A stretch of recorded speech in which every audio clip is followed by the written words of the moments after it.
famous chicken and biscuits. It's Bow Time. Carilion Clinic, inspiring better health. Carter Bank, life lived full. By Coca-Cola, taste the feeling. Crossroads Family Dentistry. Destination Bedford. Centra Health. By 11 West.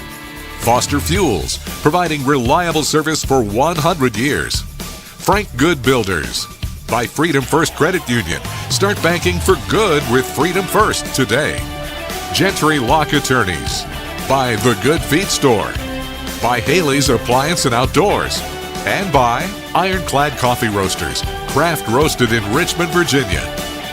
Welcome to the Bojangles Tip-Off Show. Coming up, we'll hear from head coach Alexis Sherrard. We'll also have the key players, starting lineups, and much more. Now, let's go live courtside with the voice of the Lady Flames, Jamie Hall. Hello, everyone, and welcome into Jacksonville, Alabama, where the Lady Flames are getting set to take on JAX State. The Gamecocks 11-10 on the year, 5-4 in the conference, a game ahead of Liberty, who is 4-5 and 10-10 overall. So very important as far as the standings are concerned. You want to be in the top 6. That gets you one less game when it comes time for the tournament in Huntsville. Right now, La Tech and Middle Tennessee are on the top of the standings, 8-1 and 7-2 respectively. Sam Houston just a half game behind at 6-2. And then you got a log jam. Missouri State 5-3, FIU 5-4, Jax State 5-4, and the Flames in Delaware are 4-5. So right now, Jax State is in the top 6. They would only have to play the minimum as far as to win a championship. The Flames right now would be in the 7th spot. They'd have to play an extra game, the 7-10 game. 11 and 12 don't get in. Right now, that would be UTEP and Western Kentucky at the bottom of the standings, and they're actually Western Kentucky is 2 games out of being able to get into the tournament. UTEP is a game behind New Mexico State and Kennesaw State in order to get in. So there's a lot left to battle for, whether it be those top 2 seeds, which are important, and the top 6 spots are very important, and then not being in the final 2. There's a lot up for grabs in this final month or so of Conference USA play. As far as the Gamecocks are concerned, they've got 12 on the roster, but only 9 dressed for today's game. 6 seniors, 3 freshmen, 6 transfers, and 5 international students. They're coming off a 10-20 campaign last year, 4-11 in CUSA. They were picked 12th in the preseason poll, and they certainly have outperformed that prediction for sure.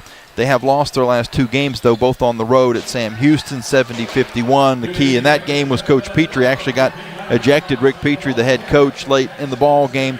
And then they lost at La Tech 71-51, and they were outshot 52% to 34% in that basketball game. The Flames beat Missouri State in their last outing, 60-52, out-rebounding the Bears by 14 and shooting 54% from 3, 7 of 15. And threes are going to be important in this ball game. Jax State leads Conference USA, hitting 8 per game.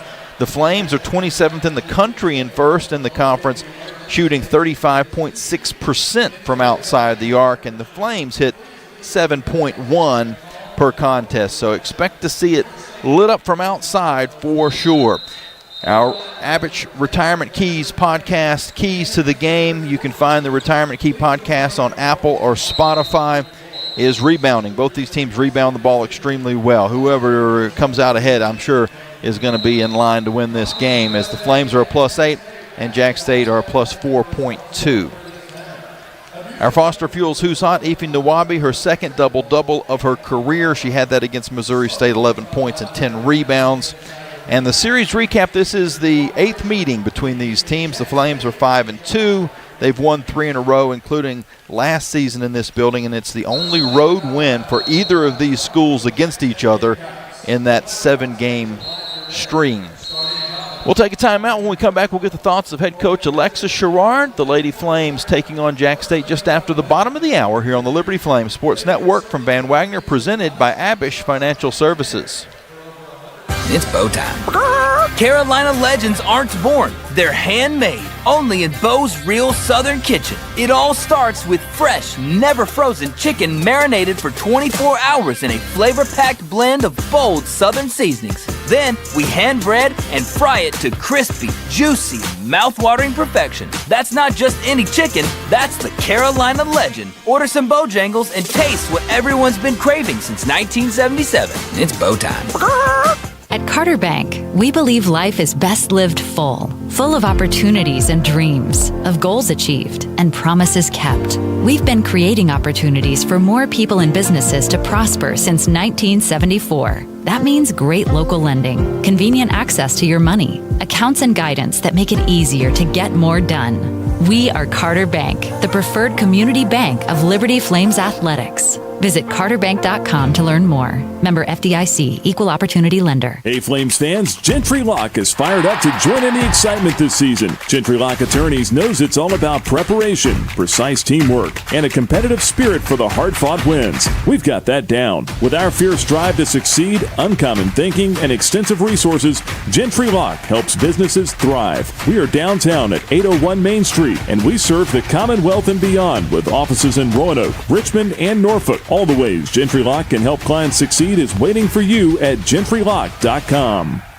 At Carilion Clinic, the success of their employees is based on a culture that welcomes them and nurtures their growth. As the largest nonprofit employer west of Richmond, Carillion's team members are always learning and forever curious. Carilion is more than a healthcare system. It's a team of unique individuals doing what matters most, caring for the community. Visit CarillionClinic.org/careers and search their opportunities. Come join 13,000 employees who are Carilion proud.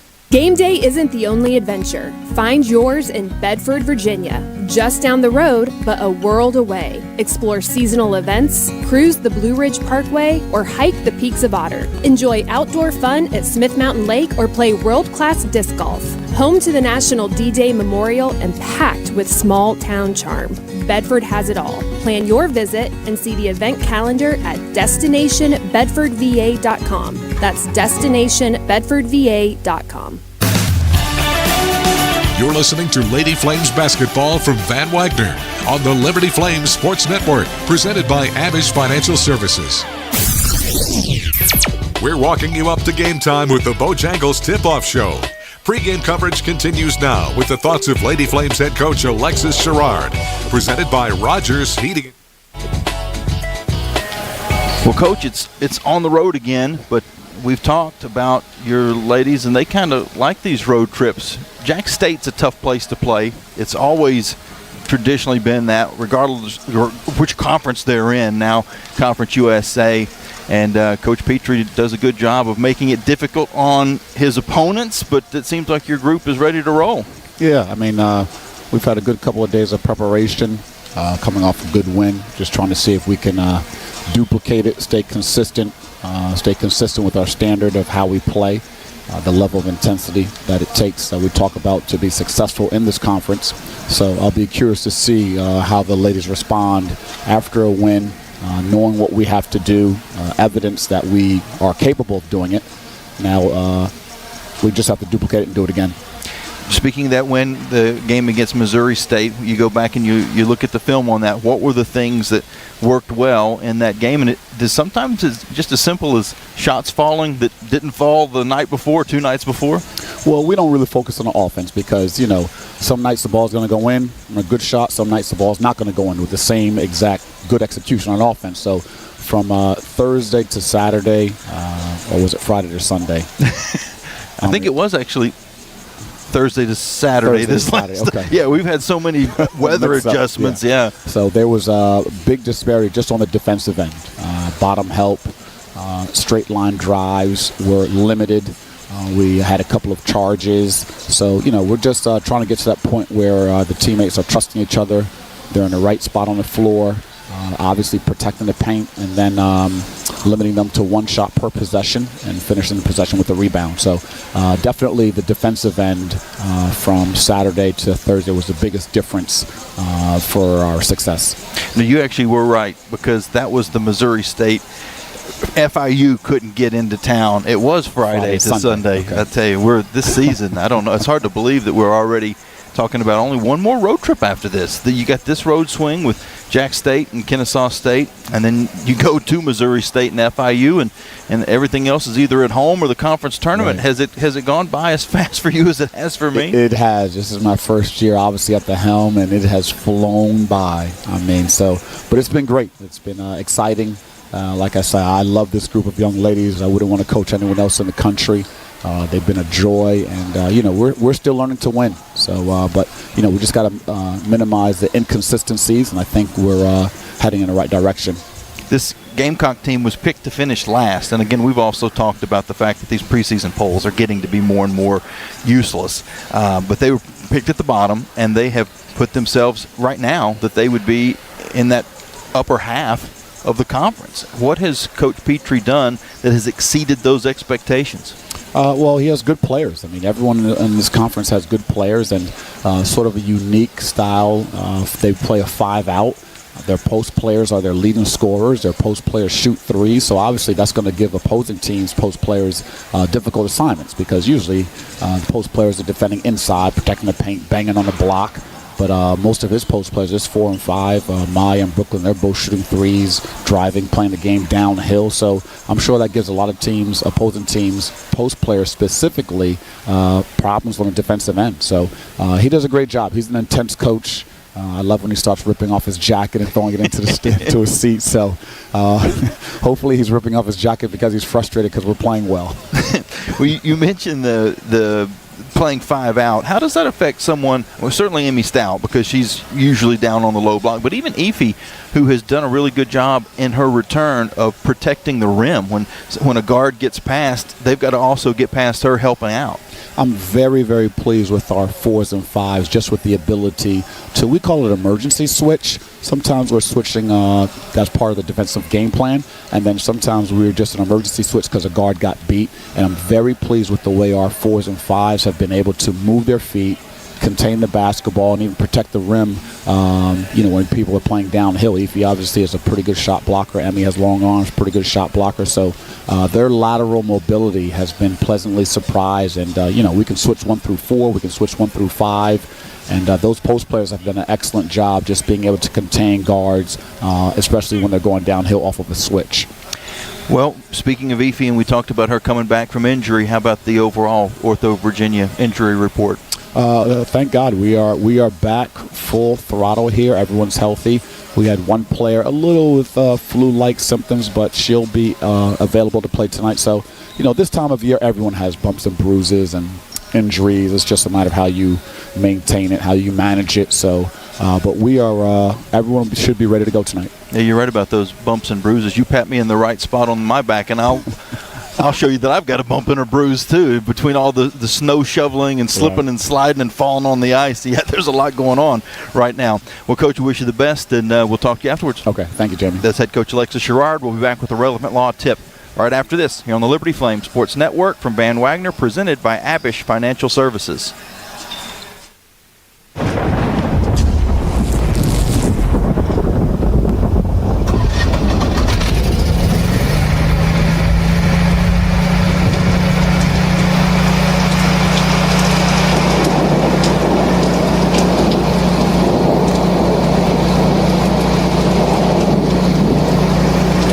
Rogers Heating, Cooling, Electrical, and Plumbing. Your certified Generac backup generator experts. Online at callrogers.com.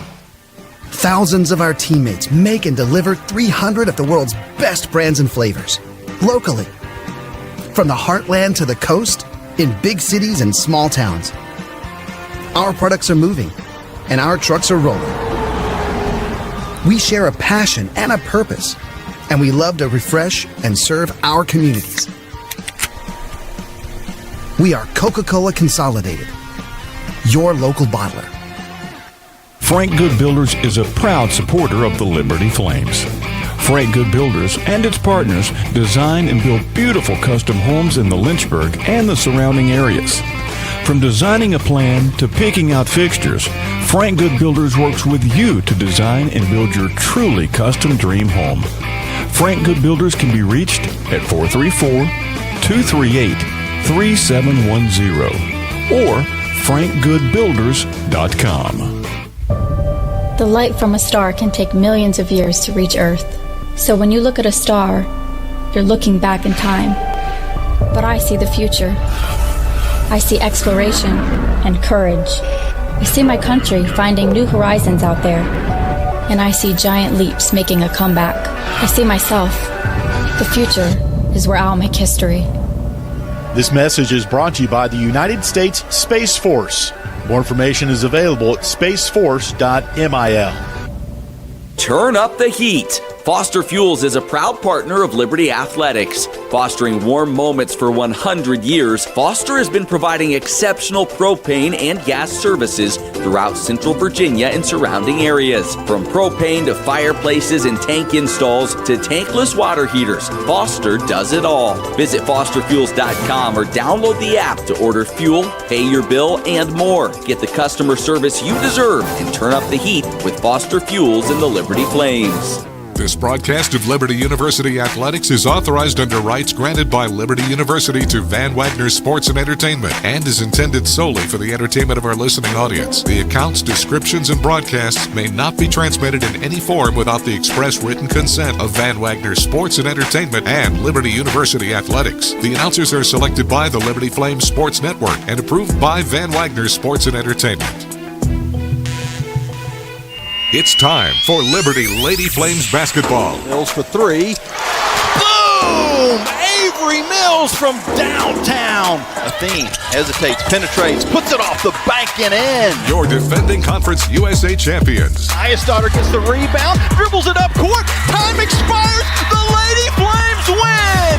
They knock off Middle Tennessee to claim their first Conference USA title. This year, the Lady Flames usher in a new era with first-year head coach Alexis Sherrard, a new leader with the same winning mindset. We will compete with passion, we will play with discipline, and we will carry ourselves in a way that honors the university's mission and values. Get ready for all the thrilling moments and jaw-dropping plays. Over to Daughter for three. Got it. Nadabo, and she has her shot blocked off of her and out of bounds by Stout. Rebound, Daughter, and her putback goes in. Nice backdoor pass on the bounce to Stout. Beautiful offense by the Lady Flames. Liberty Lady Flames basketball is on the air.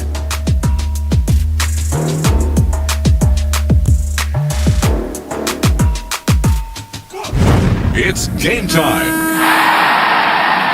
Lady Flames basketball from Van Wagner on the Liberty Flames Sports Network, presented by Abish Financial Services, is brought to you by Larry's Tire and Auto Repair, providing preventable maintenance, repair, and service at multiple locations and at larrystireservice.com.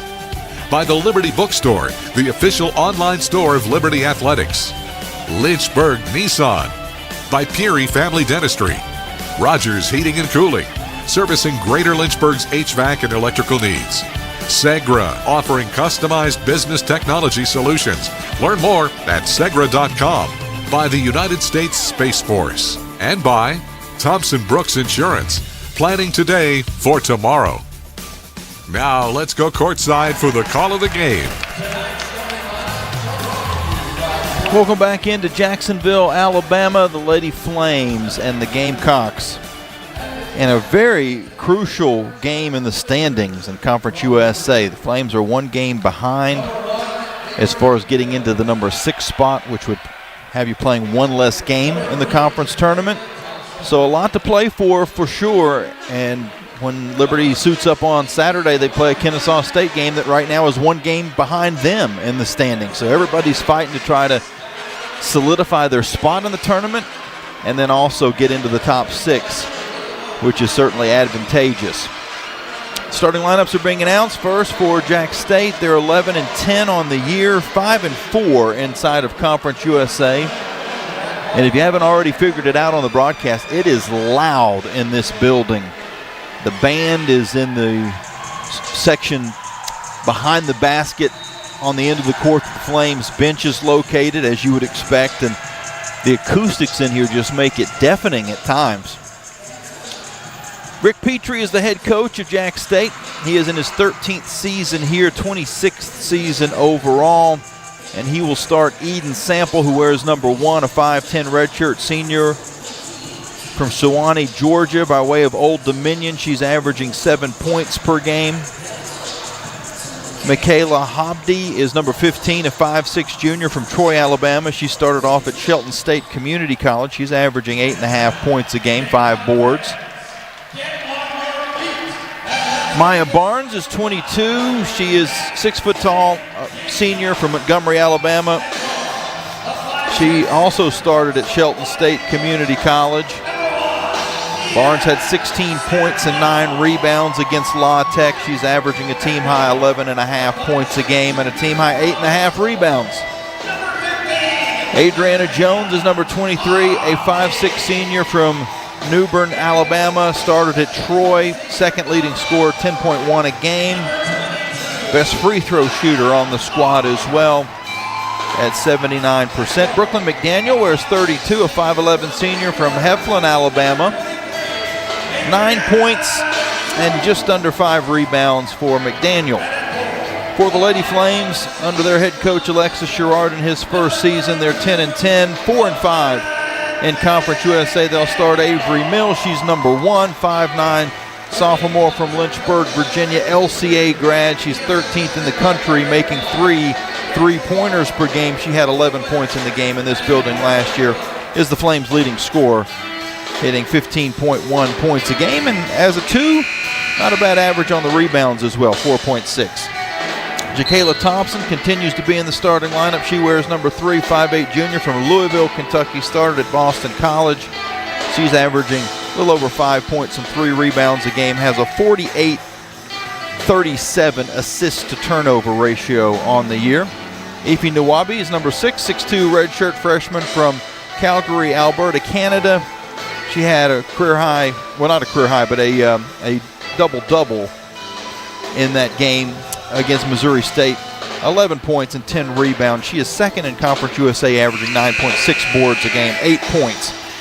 Elizabeth Eyestadter wears 21, 6'2 junior from Iceland, averaging 6 points a game. And Emmy Stout is in the post. She wears number 17, 6'3 sophomore from San Diego, California, averaging 14.3 per game. Second on the Flames team, and Liberty wins the opening tip, and they've got the first possession of the game. Those starting lineups brought to you by Lynchburg Nissan, home of the 1,000,000-mile warranty. Flames in the visiting red uniforms, white numbers. Jax State, actually like the negative opposites. They are in the white unis with red numbers. Liberty down to 5 seconds to shoot. Mills is going to have to get something going, and she's not. The ball gets knocked away from her, and a shot clock violation is how the basketball game will begin.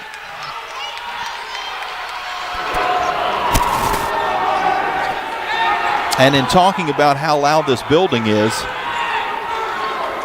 we didn't even have the crowd mics on yet. The noise you were hearing during the starting lineups was just coming through my headset.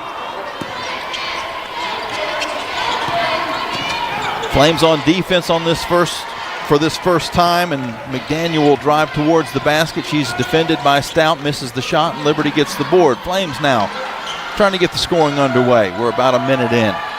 Thompson on the far wing. Tries to find a little space.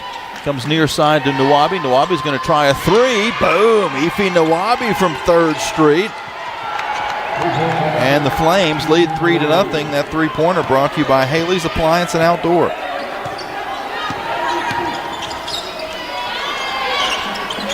For Nwabi, that's only her second 3-pointer made this season. 2 of 19. And the answer on the other end by Eden Sample. Sample rises up and hits the tray to tie the game at 3. We talked about how expect a lot of 3-pointers in this basketball game. The Flames average making 7. Jax State averages making 8. Liberty's going to try to go inside to Stout. Stout will kick it out to Thompson. Thompson on the far wing. Dribbles with the left hand, takes it into the paint, scoops through and scores. Beautiful move by Jacayla Thompson. Liberty's up 5-3. Jacayla was our featured guest on this week's Liberty Women's Basketball Show. You can check that on the Liberty Flames YouTube page as well as Spotify and iTunes if you just want the audio version. Liberty on defense, up by 2. Jax State's Barnes. Jones. Now Jones is in a little trouble, has to fade and miss the shot. Nice defense by Nawabi. She also gets the rebound, and Liberty's back the other way. 7:35 on the clock here in the first quarter. The Flames are up 5-3. Mills trying to find a little space, bounces it into Stout. Stout is going to be called for a traveling violation. Michaela Hobdy was there on the help side defensively, just happened to be in the right spot, good positioning. And so when Stout spun, she spun into the area that Hobdy was already occupying, and it forced her into the travel. Barnes will come back the other end for Jax State. She has her pocket picked by Thompson. Thompson goes to the floor to keep the ball alive, gives back to Nawabi, and Liberty will have another possession. Leading 5-3. Up top, Stout looks cross court, nothing for her. She'll hand off to Mills. Mills finds a little space, pulls up from 17. Her shot goes in and out. Rebound, Jax State. They're going to run it the other way. McDaniel down court to Sample. Sample's three's good. She's now hit 2 3-pointers in this basketball game. A 27% shooter. 22 of 75 on the year now.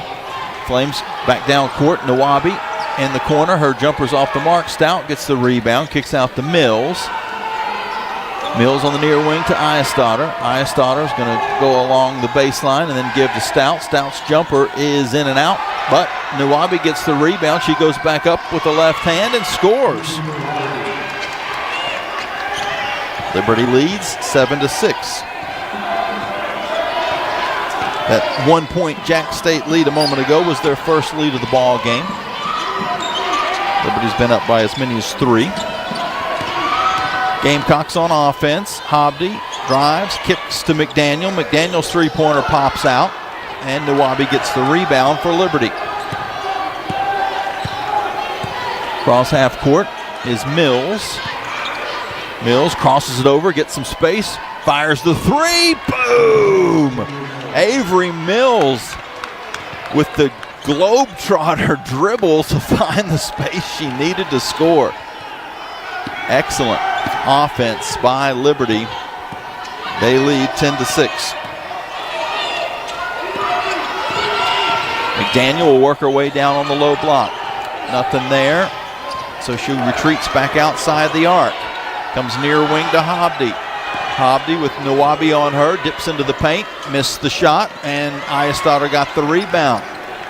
Liberty leads by 4 as we now have clipped the halfway point of this first quarter.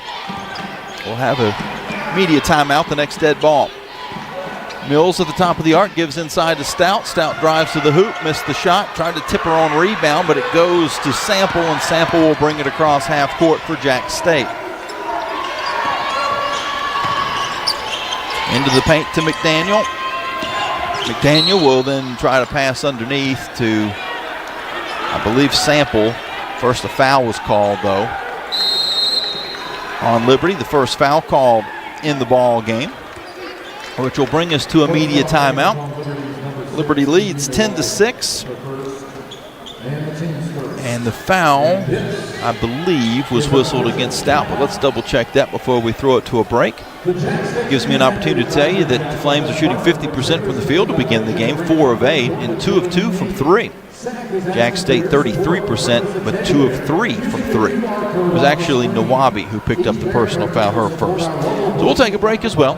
4:29 on the clock here in the first quarter. Liberty 10, Jax State 6. The Liberty Flames Sports Network from Van Wagner, presented by Abish Financial Services.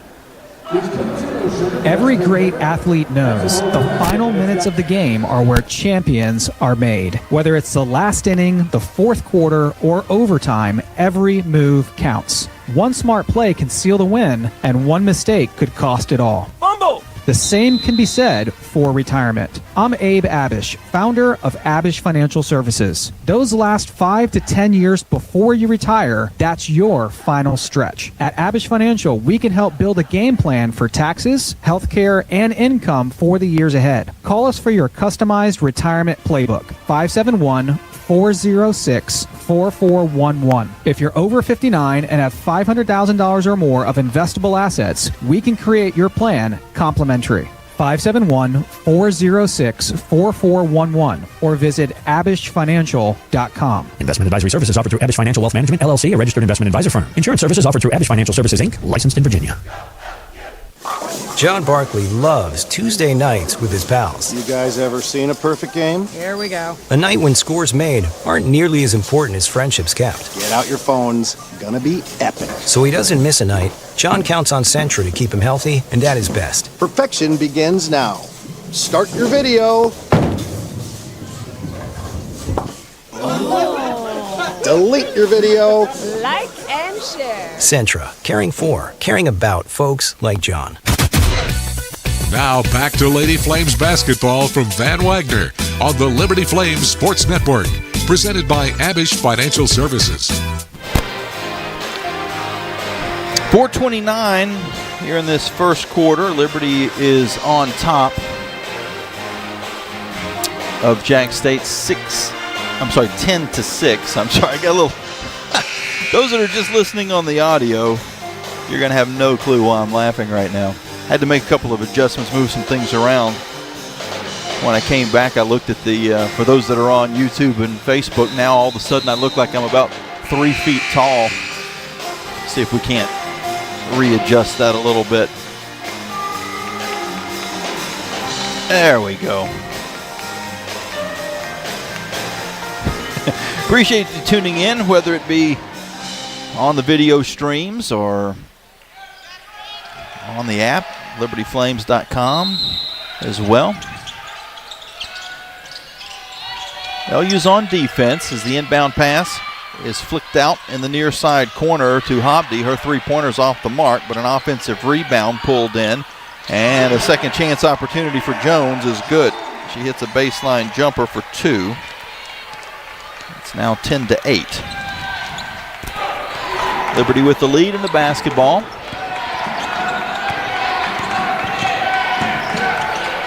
Dribbling on the far side is Claudia Athene, who checked in. We also see Lynn Peters on the court for the first time. Mills, Nuwabi, and Ayestadar have stayed in the game. Down to 8 seconds to shoot as it goes to Peters. Peters is going to be called for somebody's going to be called for a moving screen. Peters is actually called for the foul. She had the ball holding it above her head. Was waiting for some movement to go around her, and she turned. And I guess she put a hip into the defender. Liberty now back on defense, leading by 2. McDaniel's going to drive through, but missed the shot. Got her own rebound, though. Kicks it out on the near wing. A three-pointer from Jones is good. And Jax State's back up. They've scored 5 in a row. They lead 11-10, which is their record on the season as well. Flames are 10-10. Peters with the basketball, bounces it far wing to Ayestadar, and she's going to be called for an offensive foul as she drived along the baseline. So the Flames with back-to-back turnovers on fouls. Third Liberty team foul of this first quarter. McDaniel at the top of the arc, Nawabi on her. She's going to try to work her way down into the paint. Goes to the right side, now back to the middle, falls away, but missed the shot. Nawabi gets the board. Athene now across half court. Back to Nawabi. The top of the arc.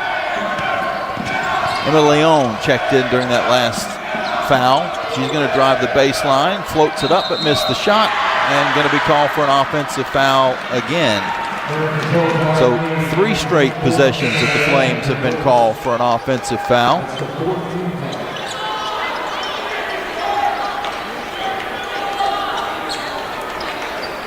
Jax State will be in the bonus for the final 2:35.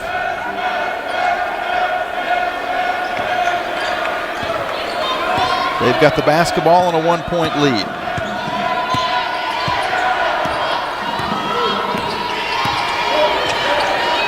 At the top of the arc is Jones. Jones, Leon on her. Now to Mina Jurjevic. So let me try that again. Jurjevic. She'll work down low on Peters, and her shot was halfway down and came out. Liberty with the rebound, trailing by 1. 2 minutes left in the first quarter. Athene around a pick. Will bounce it into Peters. Peters goes to the far side, and her bank shot is off the mark. Faded a little bit instead of going right at it. Jax State back up court. Three-pointer on the far wing comes up short by Jurjevic. Mina Jurjevic, the freshman from Serbia. Liberty with the rebound. Their freshman from Spain, Emma Leon, will get it on the far side where Letty Mwamba tries a three and shoots an air ball. Back the other way. Fast break for Jax State, and Jurjevic is going to shoot some free throws.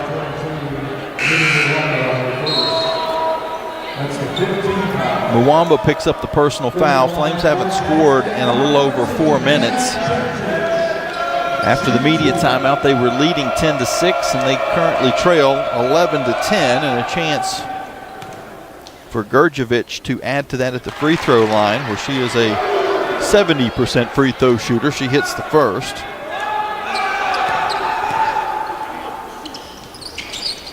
And gets the second one to nestle in as well.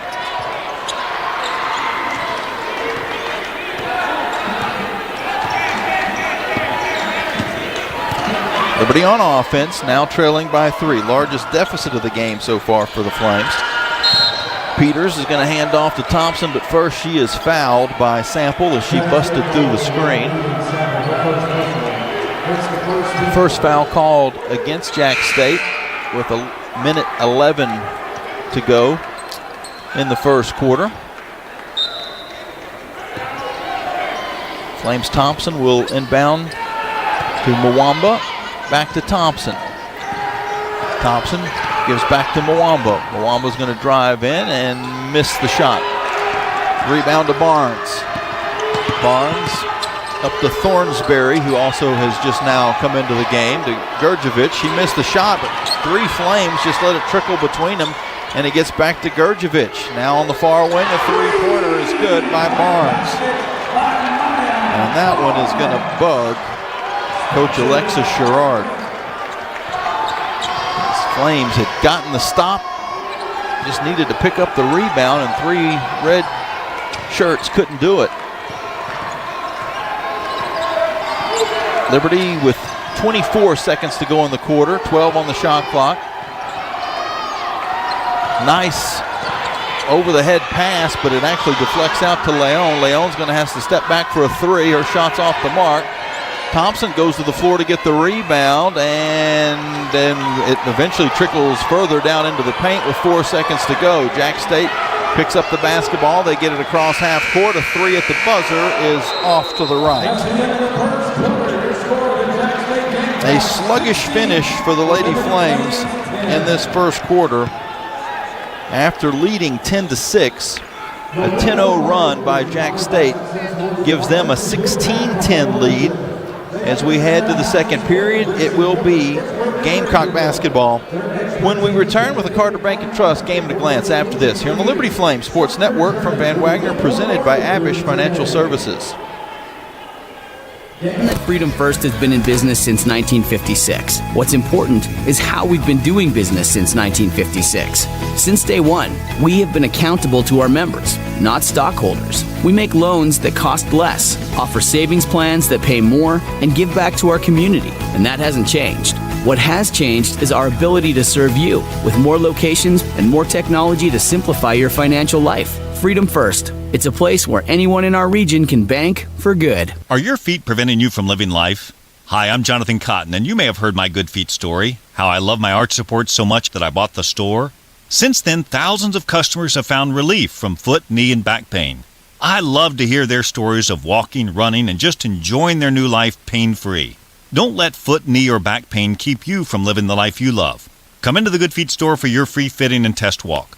Visit goodfeet.com for the location nearest you. We look forward to seeing you soon at the Good Feet store. 11 West is a proud sponsor of the Liberty Flames. 11 West specializes in apparel screen printing, embroidery, sew-on, and flat printing. From the design phase with their graphics arts team to the finished product, 11 West collaborates with each client to craft custom apparel and promotional products. For more information, visit 11west.com, call 540-639-9319, or stop by their location at 6598 New River Road in Radford. 11 West, outfitting America and logo wear.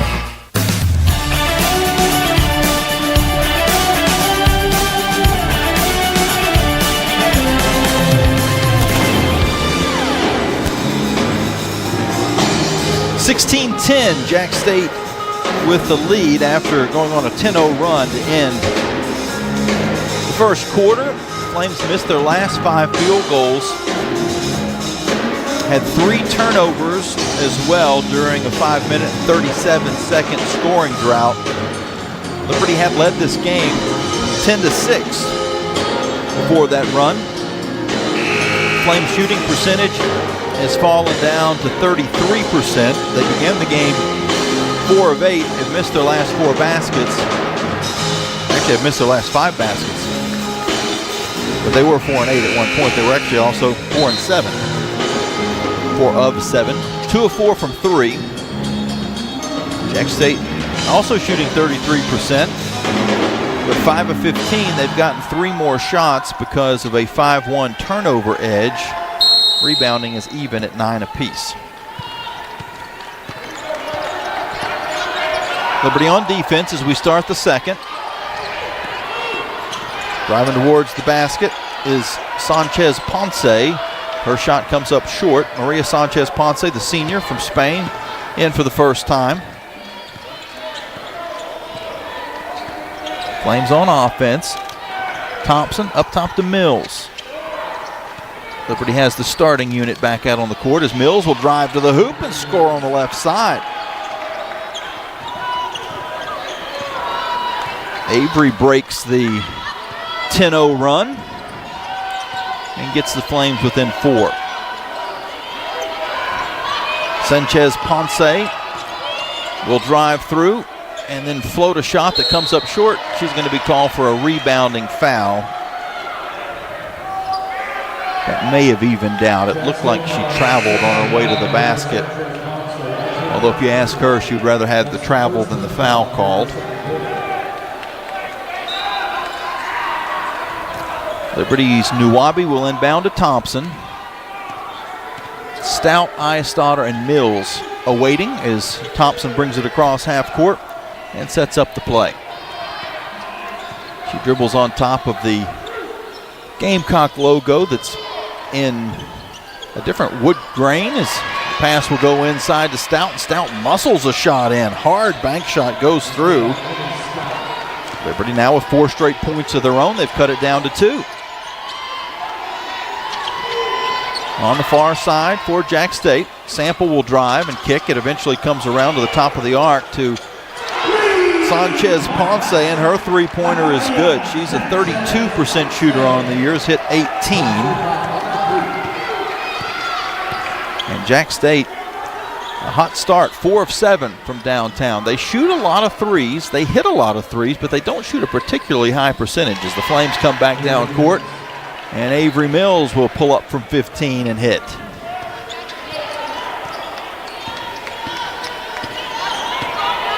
(19-16) Jax State. Flames are on defense on the near side. Eden Sample back up top. Sanchez Ponce on the interior. The shot is off the mark. Rebound Liberty. We also see Kiara Thornsberry in the game for Jax State as Thompson will drive to the basket on the far side, floats it in off the glass, and Liberty's cut it down to 1.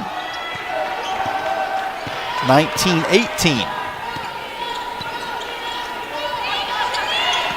A quick three-pointer to try to answer is too strong by Barnes, and the Flames get the board.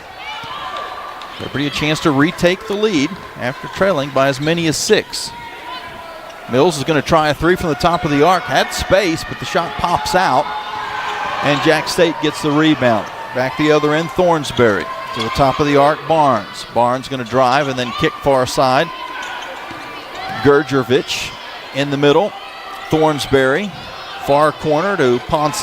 She'll bounce it back to Thornsberry. Now to the top of the arc, Barnes. Barnes with 8 seconds to shoot. Finds an open sample, but her three-pointer is short. She gets her own rebound, though. Has her shot blocked by the Flames. Ife Nawabi, and Liberty gets the rebound. Liberty will slow things down a bit as Thompson dribbles across half court.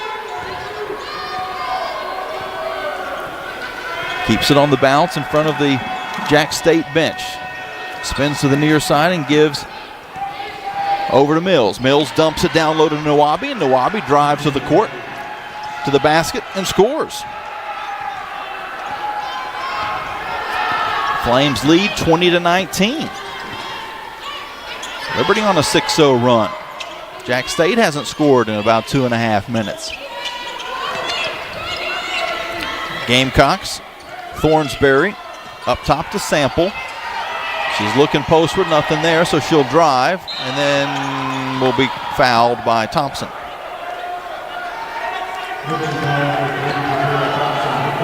First on Thompson. Several Lady Flames with 1 foul, but nobody with 2 so far. Gamecocks inbounding on the baseline. They're scoring at the goal to our right. The inbound pass goes into the hands of Gurjevich, but she missed the shot. Gurjevich maybe had a little bit too much time to operate, or it's possible that a Flame hand got in from the backside and deflected that. Liberty with the rebound. They lead by 1, 20-19. 5.5 minutes to go in the second quarter. A three-pointer by Mills is blocked. Flames have to fall back defensively. Barnes takes it down low. Working on Eisdottir. Will skip it cross court to Thornsberry. Her three-pointer is an air ball. And Mills will pick up the rebound.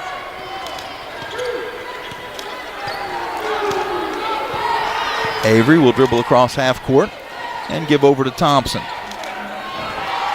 Thompson with 15 seconds to shoot. 5 minutes even to go here in the second quarter. Up to Mills. Mills fakes the three, goes back to Thompson. Thompson gets it underneath to Stout. Stout's shot falls and a foul is called. Emmy Stout will step to the line for a chance at a three-point play. That also brings us to a media timeout. 4:52 until halftime. Liberty has now retaken the lead. They're up 22-19. A chance to add to that at the free throw line. After a 10-0 Jax State run, the Flames have gone on an 8-0 run of their own. And a 3-minute and 41-second scoring drought for the Gamecocks. We'll take a break and be back after this. You're listening to the Liberty Flames Sports Network from Van Wagner, presented by Abish Financial Services. Score big at Haley's Appliance and Haley's Outdoor in Lynchburg, with major brands of appliances that will make your house feel like a home and outdoor equipment to have your yard looking its best. Haley's puts customer service first. They deliver and service all of the products they sell and will take care of the process from start to finish. Log on to Haleys.com today for product availability. Haley's Appliance and Haley's Outdoor in Lynchburg is a proud sponsor for Liberty Flames Athletics. Move those coffee chains, Flames fans, and go local. Central Virginia's own Ironclad Coffee Roasters and Baking Company is the premier coffee partner of Liberty Athletics. Pay them a visit at one of their cafes in the Richmond area or at the Richmond International Airport. They'll also ship their specialty grade coffee straight to your door. Visit ironcladcoffee.com. That's www.ironcladcoffee.com to check out the coffee Flames fans are talking about. Bring in the new year with a new vehicle from Lynchburg Nissan. We make buying simple and easy. And right now, Lynchburg Nissan is offering up to $10,000 off MSRP, 0% for 60 months on multiple models, and up to 130% of fair KBB for your trade. Get up and get on over to Lynchburg Nissan while the best selections are still available. And don't forget, Lynchburg Nissan is home of the 1 million mile warranty. Stop by, call, or visit LynchburgNissan.com now. LynchburgNissan.com. You're listening to Lady Flames Basketball live on the Liberty Flames Sports Network from Van Wagner. Now, back to the game.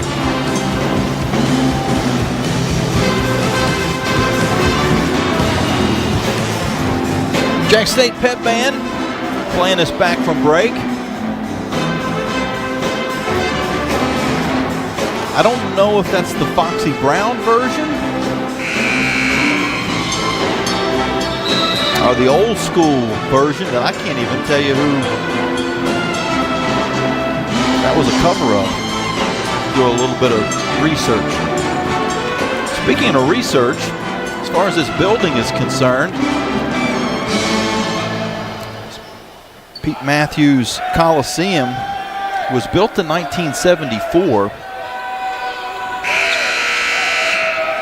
Holds 3,500. At one point, held more than that. They added chairback seats, and that took the number from in the 5,000 range to 3,500 as Stout missed the free throw, and after a rebound by Nawabi, her shot goes amiss, and Jax State has the basketball. The Flames lead 22-19 with 4:38 left in this second quarter. We'll get back to our thoughts on the building here in just a moment.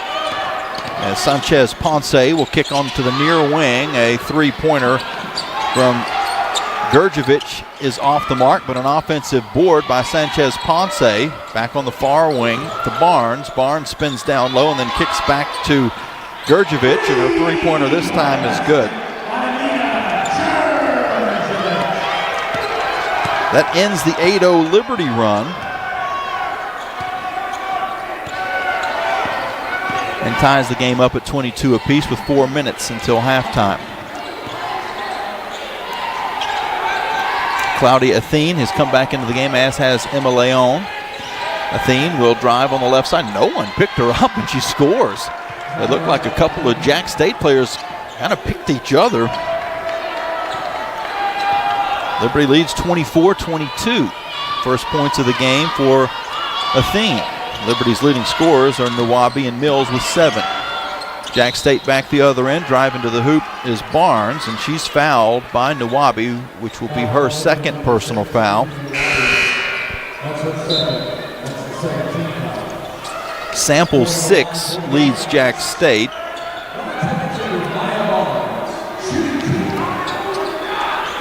Barnes, a 79% free throw shooter, will go to the line.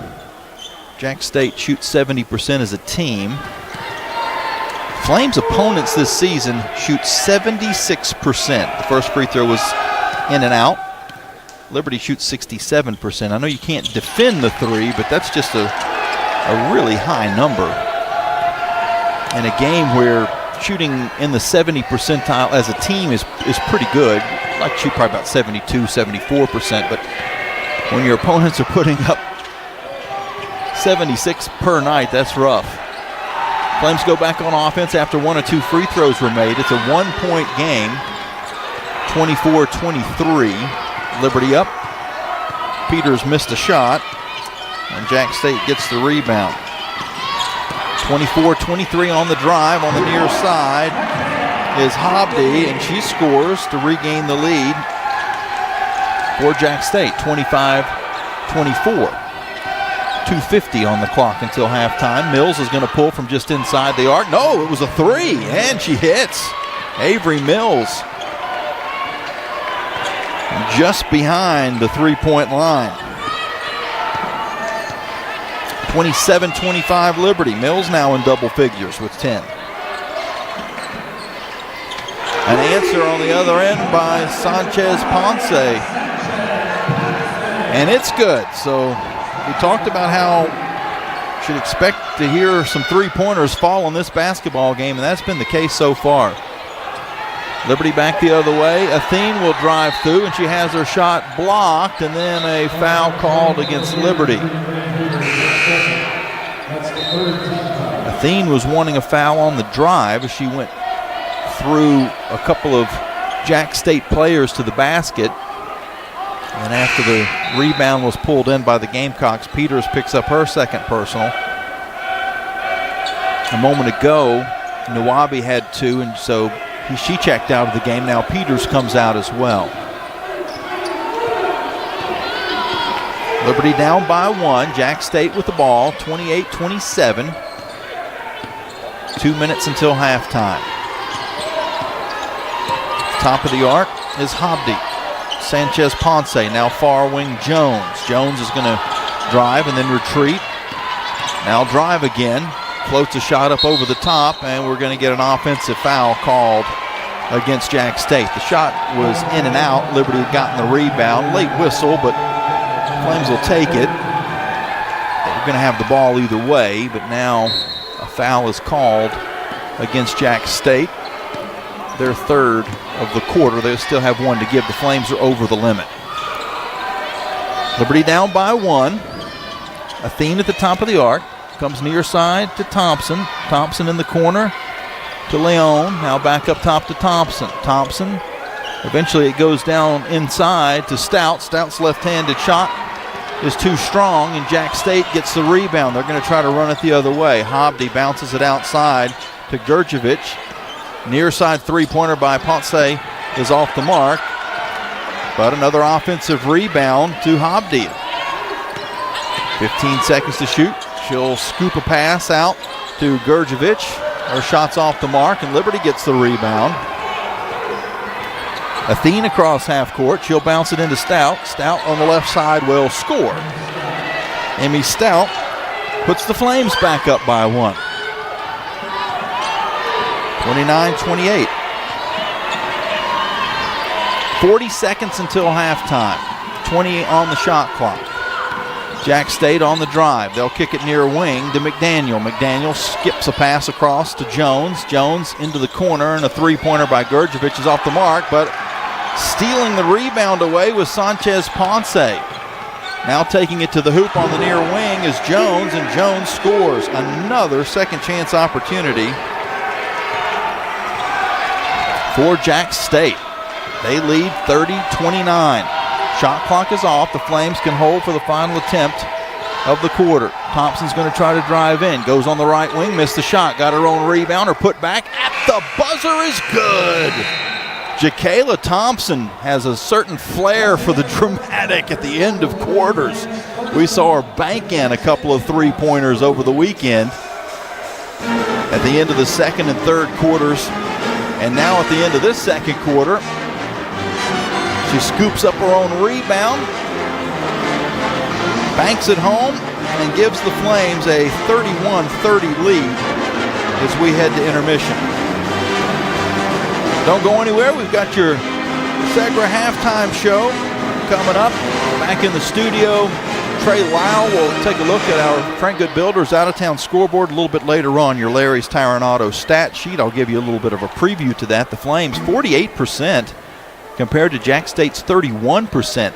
The issue for the Flames has been the number of shot attempts that Jax State has been able to get. They've taken 3 more than Liberty because they have a turnover advantage, although neither team has turned the ball over much.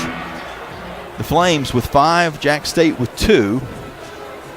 Rebound is even at 19 apiece, but Jax State with 3 more offensive rebounds, and that has made a difference because they have a 13-4 edge in second chance points. So they've almost pretty much scored on every second chance opportunity they've had. They've had 7, and they've scored 13 points. So if that was, and there were some three-pointers in there, so they didn't score on every single one. But just about, pretty high percentage, and that's something I'm sure that the Flames are going to talk about at halftime, about having to clean things up on the glass on their defensive end. But Liberty does lead 31-30. Flames led by as many as 4, trailed by as many as 6, and are up by 1 as we head to the intermission. You're listening to the Liberty Flames Sports Network from Van Wagner, presented by Abish Financial Services. Owned and operated by a Liberty alum, Larry's Tire and Auto Repair offers complete auto service including tires, preventive maintenance, and more. Larry's Tire carries all major brands and is open from 8 a.m. to 5 p.m. Monday through Friday at any of their 4 locations, with 2 in Lynchburg, 1 in Forest, and 1 at Able Tire in Concord. More information on Larry's Tire is available at larrystireservice.com. Peary and Woolwine Family Dentistry say go Flames and good luck this season. Peary and Woolwine Family Dentistry provides dental health services including dental implants, cosmetic dentistry, extractions, and more. Their office treats patients of all ages and accepts major dental insurances. Peary and Woolwine Family Dentistry is located at 2229 Mural Road next to EC Glass High School in Lynchburg. You can reach the office by phone at 434-847-5331 and online at PearyFamilyDentistry.com. Thompson Brooks Insurance has been serving Virginia for over 35 years, helping individuals and businesses with their insurance and investment needs. The team at Thompson Brooks is experienced in understanding Medicare, retirement planning, life insurance, the healthcare marketplace, and group insurance benefits. Call Thompson Brooks Insurance at 434-385-8500. That's 434-385-8500, or visit them online at thompsonbrooksinsurance.com. Thompson Brooks Insurance, planning today for tomorrow. The Liberty Flames thank Segra for their support. Segra collaborates with companies to offer business-only, carrier-grade connectivity, cybersecurity, voice and cloud solutions tailored to meet their diverse needs. Segra offers these solutions across a fiber network that spans 28 states in the U.S. and is headquartered in Charlotte, North Carolina. They can be reached at Segra.com or 833-GO-SEGRA. Segra, a proud partner of the Liberty Flames Sports Network from Van Wagner.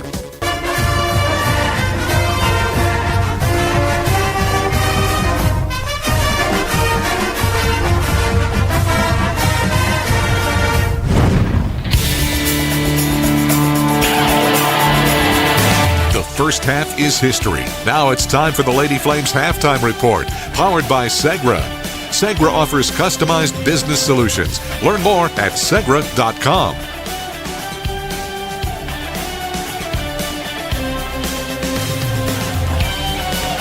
Halftime here inside the Liberty Flames studios. The Liberty Flames holding a 1-point lead, 31-30. Hello, everyone. I'm Trey Lyle inside the Liberty Flame Studios here in Lynchburg, and we're going to get to now our Frank Good Builders out-of-town scoreboard.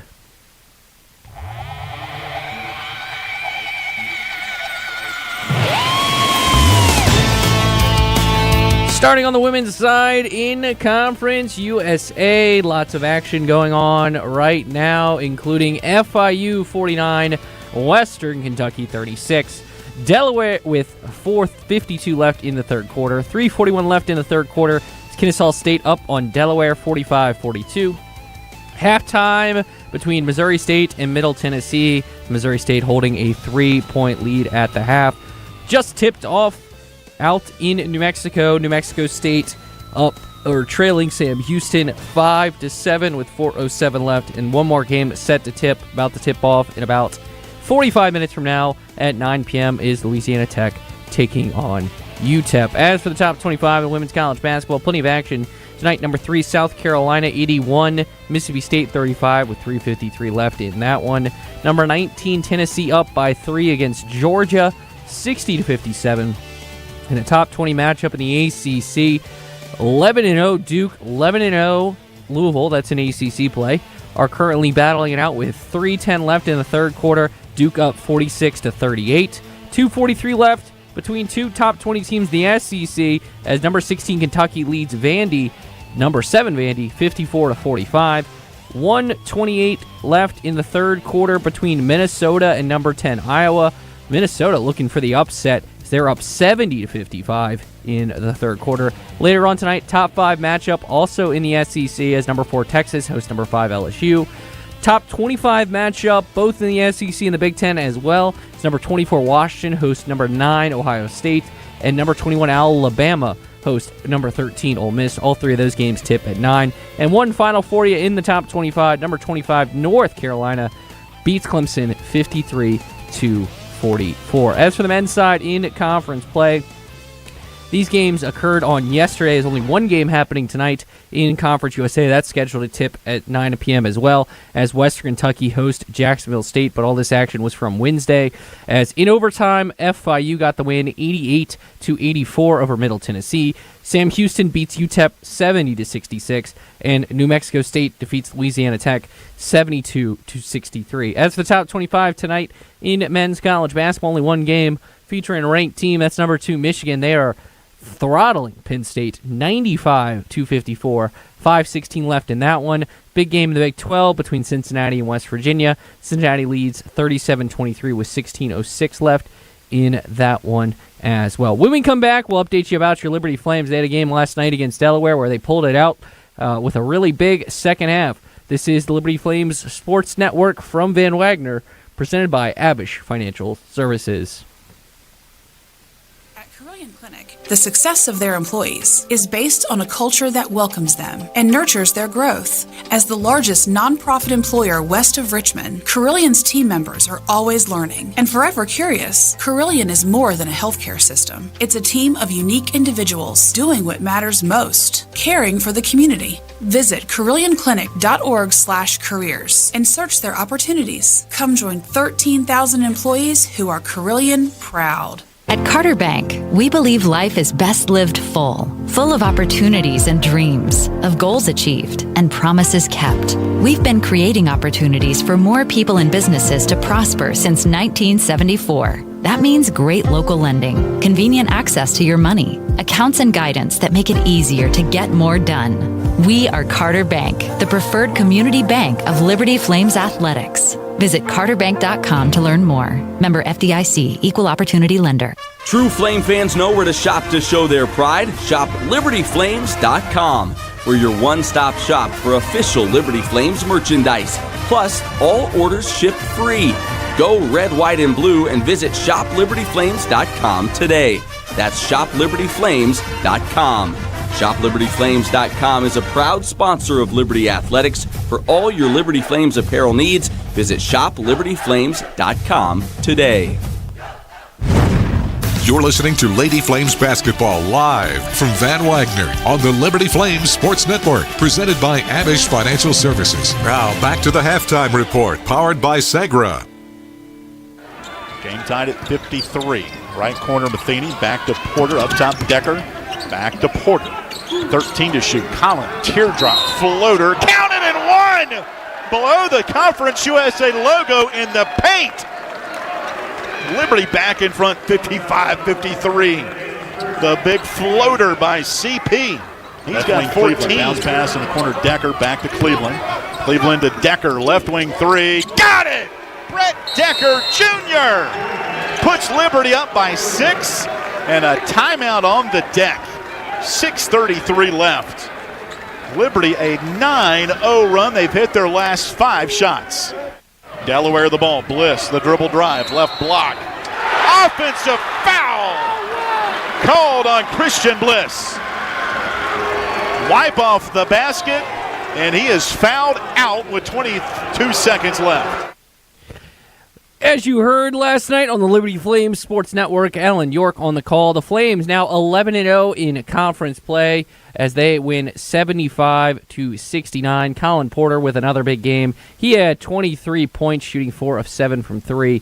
Another 13 from J.J. Harper. Another 14 from Josh Smith. Flames now set their sights on this upcoming weekend with a home game against Missouri State. Other action of note, softball about to tip it off tomorrow against Tennessee in facing the number 4 team in the country in Tennessee. So big week ahead for the Liberty Flames. When we come back, we'll head back out to JAX State with the second half call. That will be Jamie Hall with your first half stats and the call of the second half. From Van Wagner, this is the Liberty Flames Sports Network, presented by Abish Financial Services. It's bow time. Carolina legends aren't born. They're handmade, only in Bo's Real Southern Kitchen. It all starts with fresh, never frozen chicken marinated for 24 hours in a flavor-packed blend of bold Southern seasonings. Then we hand bread and fry it to crispy, juicy, mouth-watering perfection. That's not just any chicken, that's the Carolina legend. Order some Bojangles and taste what everyone's been craving since 1977. It's bow time. Hi, it's Jonathan Cotton, and people often ask me, what is the Good Feet store? I respond, we are an arch support store. When you come in, our staff is going to welcome you and listen to your needs. We want to learn about you, your lifestyle, your work, and the types of shoes you enjoy wearing. Then after measuring your feet, we are going to fit you from a selection of over 300 styles and sizes of arch supports. Come into the Good Feet store for your free fitting and test walk. Visit goodfeet.com for the location nearest you. We look forward to seeing you soon at the Good Feet store. Thousands of our teammates make and deliver 300 of the world's best brands and flavors, locally. From the heartland to the coast, in big cities and small towns. Our products are moving, and our trucks are rolling.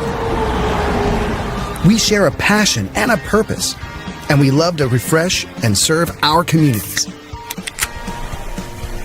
We are Coca-Cola Consolidated, your local bottler.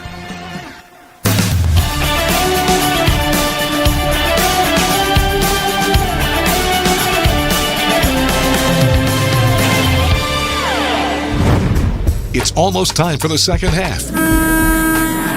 Now back to the arena for a check of the stats from the first half, presented by Larry's Tire and Auto Repair. Welcome back into Pete Matthews Coliseum. Lady Flames are on top of Jax State at halftime, 31-30. Liberty shot 48% from the field, 14 of 29. Jax State 31%, 10 of 32. But the Gamecocks were 7 of 17 from 3. That's one off their season average per game. They normally hit 8 3-pointers in a ball game. 41%. Flames shot the ball well from 3, but just not as high a volume. They were at 43%, 3 of 7. Liberty only took one free throw in the first half, 0 of 1. Jax State was 3 of 4. Rebounding was even at 19 apiece, but a 7-4 offensive rebounding edge for Jax State. Points in the paint, 20-4 Liberty. Second chance points, though, 13-4 Gamecocks. Bench points, 11-2 JSU. Flames' leading scorer was Avery Mills with 10, 4 of 7 from the field, 2 of 4 from 3. Ife Nawabi had 7 points and 8 rebounds. Emmy Stout with 6 points. Jakayla Thompson with 6 points. And Cloudy Athene off the bench with 2.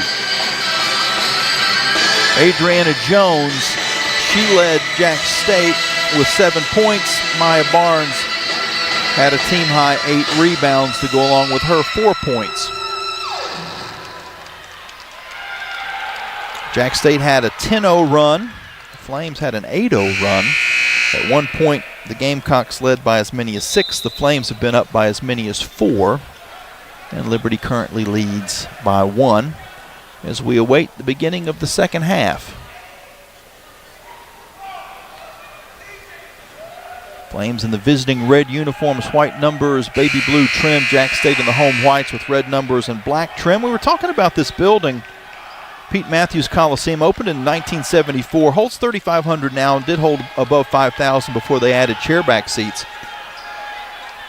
Some pretty big concerts have been in here. Billy Joel back in the 70s, Jimmy Buffett, Alabama, where their lead singer Randy Owen is on the board of trustees at Jax State. But there was also a tornado that came through here in 2018 and did some significant damage to this building and to a lot of the area around here. It happened during spring break for Jax State in March of 2018.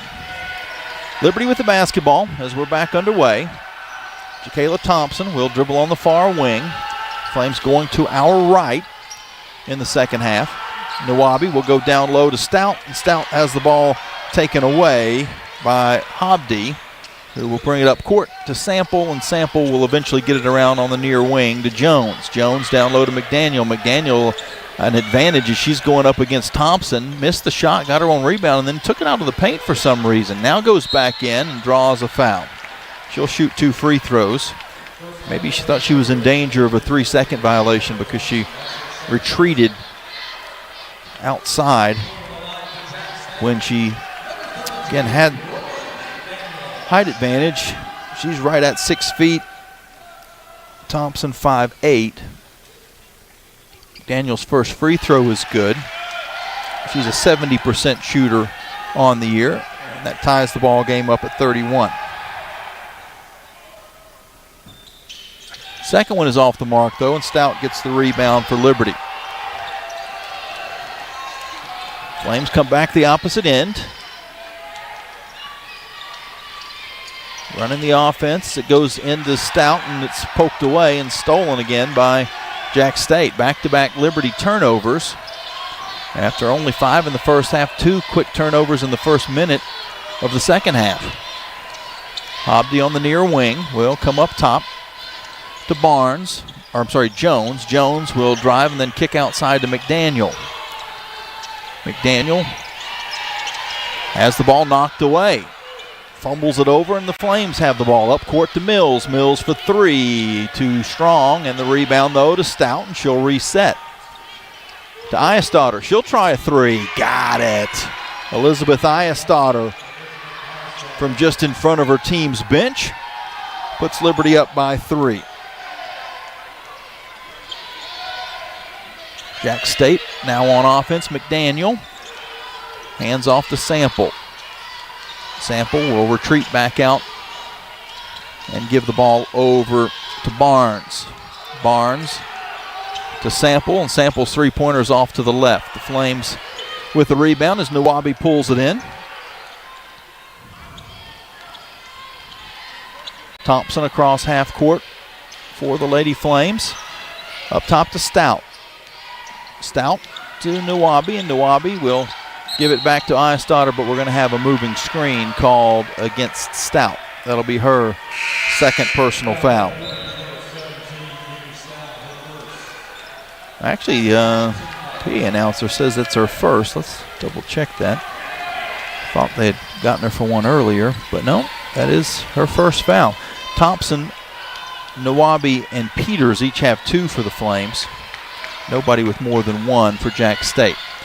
Gamecocks trail by 3 as McDaniel will work her way down on the low block, and then has to give it back outside to Barnes.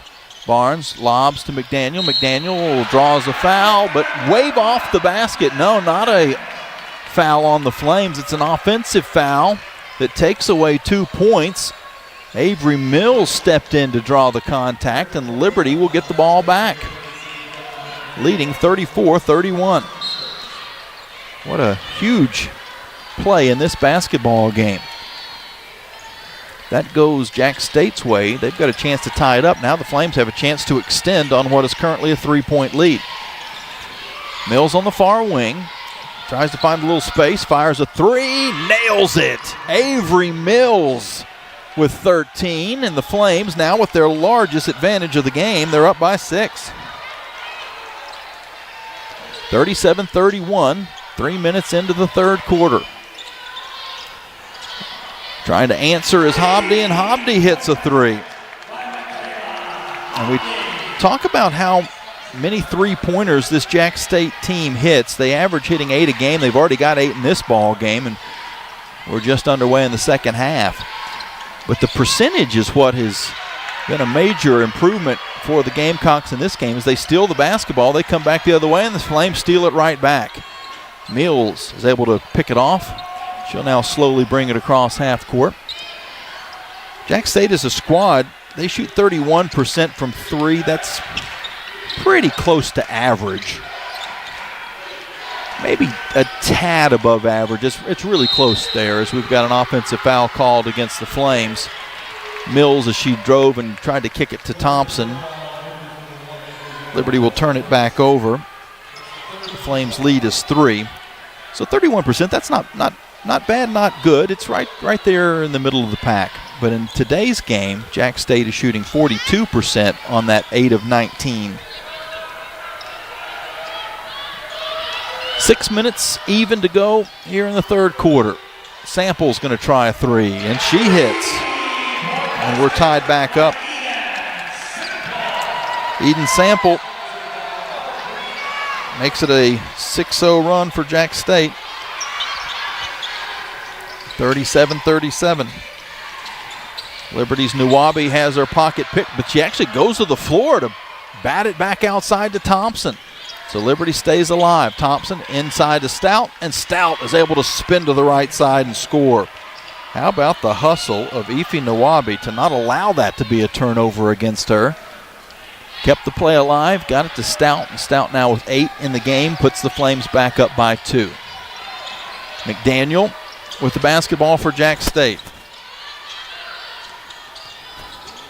into Hobdy. Hobdy will bounce it back outside. Three-pointer is off to the left for Barnes. Liberty with the board. Nawabi gets the rebound. She now has a double. No, not quite got the point. She's got 10 rebounds in the game. 7 points, 10 rebounds for Nawabi. And Liberty's going to take a timeout. And we're going to be in one of those unique scenarios where we were due a media timeout. The next dead ball. This is a call timeout. The first one of the second half becomes a media timeout. So if we come back from this break and there's a quick whistle, quick batted ball out of bounds or a quick foul on the inbounds, we'd go right back to a media timeout. So brace for that. We may come back and not be here very long before we go right back to another commercial break. So just be prepared. It's Liberty 39, Jax State 37. Flames will have 3 timeouts remaining. Jax State has their full complement of 4 for the remaining 14 minutes and 40 seconds of this basketball game. You're listening to the Liberty Flames Sports Network from Van Wagner, presented by Abish Financial Services. Game day isn't the only adventure. Find yours in Bedford, Virginia. Just down the road, but a world away. Explore seasonal events, cruise the Blue Ridge Parkway, or hike the peaks of Otter. Enjoy outdoor fun at Smith Mountain Lake or play world-class disc golf. Home to the National D-Day Memorial and packed with small-town charm. Bedford has it all. Plan your visit and see the event calendar at destinationbedfordva.com. That's destinationbedfordva.com.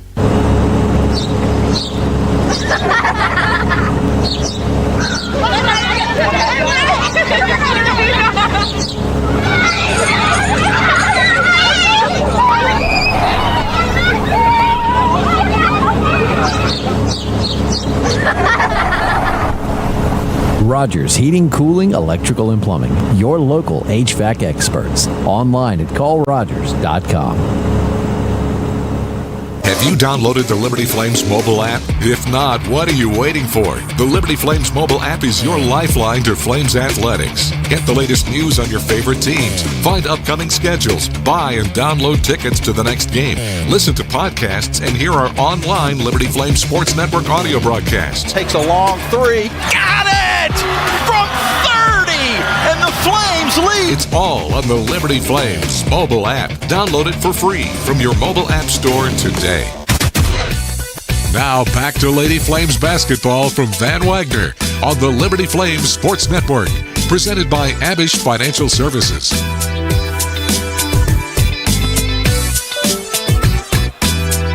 Welcome back into Jacksonville, Alabama. Exciting game going on here. A lot on the line. Liberty leads Jax State 39-37. And when you look at the women's basketball standings in Conference USA, this game's important because right now Jax State is in that final spot that would avoid a play-in game. But they're one game ahead of Liberty and Delaware. So the Flames, with a win today, could draw even, and they would have the tiebreaker with Jax State because this is the only time this year these two teams will play in the regular season. Liberty on offense. Claudia Thien, Emma Leon have both checked in, and here we go. Right after the inbounds, a pass that was intended for the inside was kicked away, and we go right back to immediate timeout. I warned you. I said this could happen. So we take a break. We come back. We play 2 seconds. No, I don't even know if we played 2 seconds. We may have played. No, we did play a few seconds. I guess probably about 5 seconds came off the clock, something like that. And now we go right back to another break again. I really wish NCAA would adopt the NHL rule to where you can't have 2 media timeouts within a minute of each other. So if you ran into this same scenario, at least 1 minute of play would have to go by before then that under 5 would kick in, since we just had one. Sometimes they pile up, they accumulate on the men's side with no quarters, or in hockey, same thing. Under 16, under 12, you play 4 minutes without a whistle, you can have 2 that are right bang, bang. But in the NHL, they say, nope, you got to at least have a minute.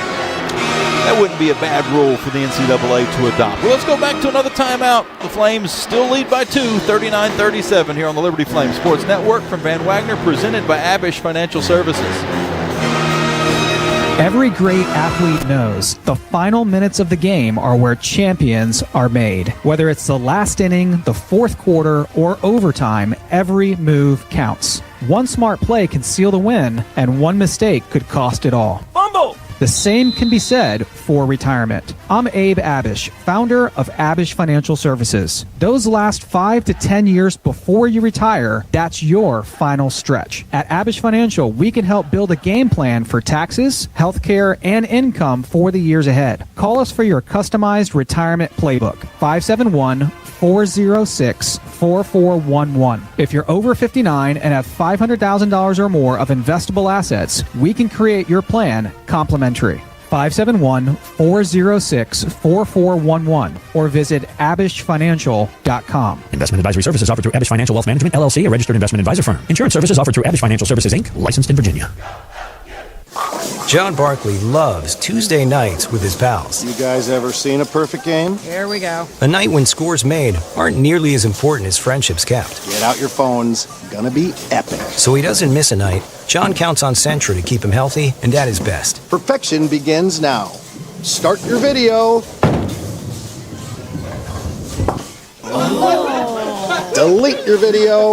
Like and share. Sentra, caring for, caring about folks like John.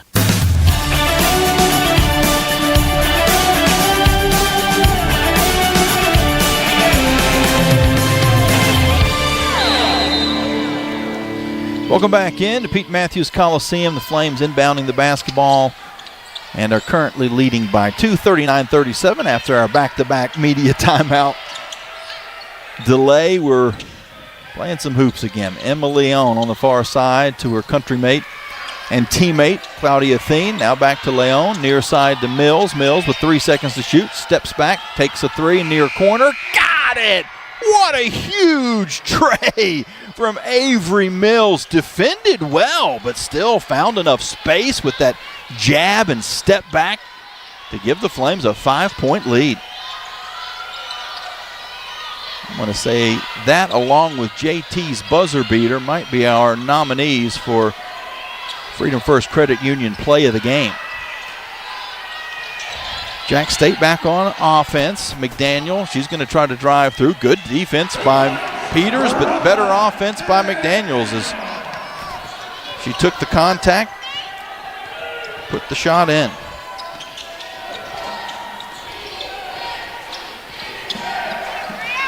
Mills going to try another three-pointer, top of the arc. Boom! Avery Mills from NBA range. Beyond it, really. That was about a 26-footer. And Mills has given Liberty now a 6-point lead. This matches their largest of the ball game. Avery's got 19. McDaniel working her way back on the inside against Peters and makes another tough shot.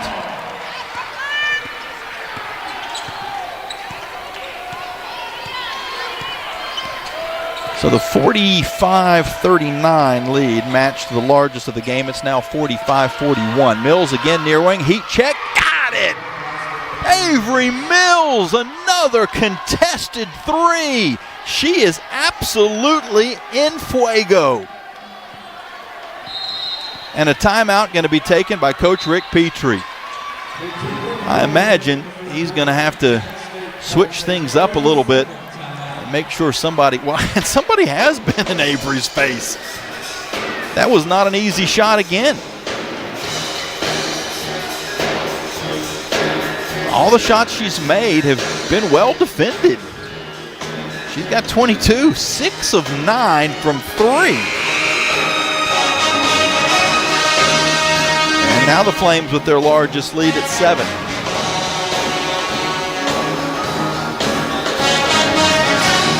48-41, 2:34 on the clock here in the third quarter.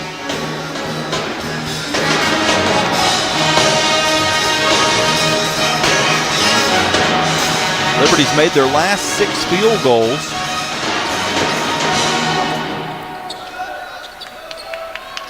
Liberty's 56 from the field overall and 62% from three. Jax State with the basketball as we get back underway. McDaniel on the near wing, dribbles to the top of the arc. Now back to Hobdy. Her three-pointer is short, and Nawabi gets the rebound. Efi now with 11 boards in the game. We got a laundry list of things that have happened in this game from Paul Carmody, and we'll run that down the next chance we get. This pass is deflected out of play by the Gamecocks, and it'll stay with Liberty. 18 seconds to shoot. The Flames up 48-41. Figure out what the overall run there was, but Jax State had gone on a 6-0 run of their own to tie the game up at 37 apiece. It's been all Liberty since then. I think 11-4. Leon on the far side, up top to Nawabi. She hands back to Leon. Leon near wing to Athene. Athene with 5 seconds to shoot is going to try to work her way into the paint. Floats a shot, but it comes up short. Rebound Jax State. Back the other end, Hobdy out to McDaniel, and McDaniel will retreat. Again, the logo here at midcourt is actually just a different shade of wood. Hobdy works her way inside. Her floater is off the mark, and Athene gets the rebound up to Mills, and Mills will dribble it across half court. And if you're just tuning in, Avery Mills with 22 points, 6 of 9 from three. She'll take the ball down low, has her shot blocked, but gets it back. Guarded by Sample. Now along the baseline, up to Mills, up to Stout. Over on the far wing to Athene. Athene with 6 seconds to shoot to Leon. Leon for three. Too strong, and Jax State with the board. Under a minute to go here in the third quarter. Hobdy's going to slow things down. Bounces it up to Barnes. Barnes will go down low to McDaniel. McDaniel had a little space, but instead works to the far side and has her shot blocked by Nawabi. Liberty comes away with the basketball as well. About a 6-second difference between the shot clock and game clock. Mills on the far wing, bounces it to Athene. Athene surveys the defense and then gets to Mills.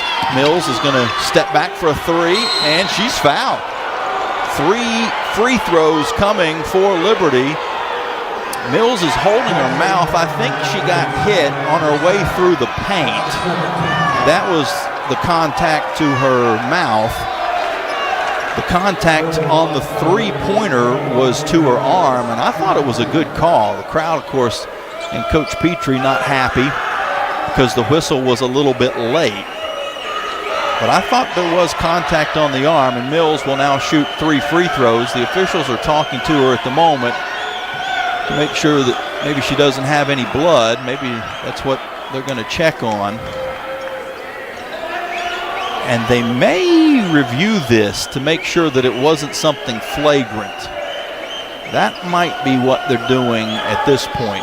And I've got a view of Eli Gold's replay monitor. That if you don't know where that name is and you're not a NASCAR fan, Eli Gold's doing the play-by-play call for Jax State. It was play-by-play for, it was basically the play-by-play voice of NASCAR throughout my childhood all the way up until not really that long ago. And also longtime voice of Alabama Crimson Tide football and basketball. Now I guess you could say he's semi-retired, doing some TV here at Jax State. But as we take a look at the replay that they're showing at the moment is of the three-pointer. But that can't be reviewed. That call, whether it was a foul on the three, you can't change that. The only thing you could change is whether or not it was a 2 or a 3. And I think we're going to get I'm going to eavesdrop on a conversation. Okay, so it is a potential unobserved flagrant foul, and that would have been the contact that Avery had as she was coming up the paint, coming past a couple of defenders. There were a couple screens that were along the way, and then she came to the top of the arc to get the basketball. Then she was fouled in the act of shooting. They're not looking at that. That's going to be 3 free throws for Mills. They're looking to see what the contact was that caused her to get hit in the mouth on her way through the paint. I saw kind of a little bit of congestion, and she came out of it holding her mouth even before she got the basketball. I didn't see anything flagrant just at the naked eye, as the officials didn't. That's why it was unobserved. But if they go back and look and deem that it was excessive or not a basketball move, then they could upgrade this, and then that would be 5 Liberty free throws and the basketball. Again, my instinct is, having not seen a replay of what they're trying to find, that it probably will not be. But again, it was kind of in the mix, not the easiest to see, and so maybe also the replays weren't easy to see either. But they've made a decision, and the head referee, Scott Yarborough, is actually going to have both coaches come towards midcourt, and he's going to explain it to them. And usually they come over and explain it to TV as well, but that has not occurred yet. The Flames have 2 players in the lane awaiting to rebound these free throws, so that leads me to think that it was not flagrant. Because if that were the case, the Flames would be shooting 2 uncontested free throws, nobody in the paint. Now we're going to get a chance to eavesdrop on Natasha Brown. And she says incidental. Incidental contact when Mills was coming through the lane. But contact on her shooting a 3 will give her 3 free throws. Liberty leading 48-41 with 14.3 to go in the third quarter.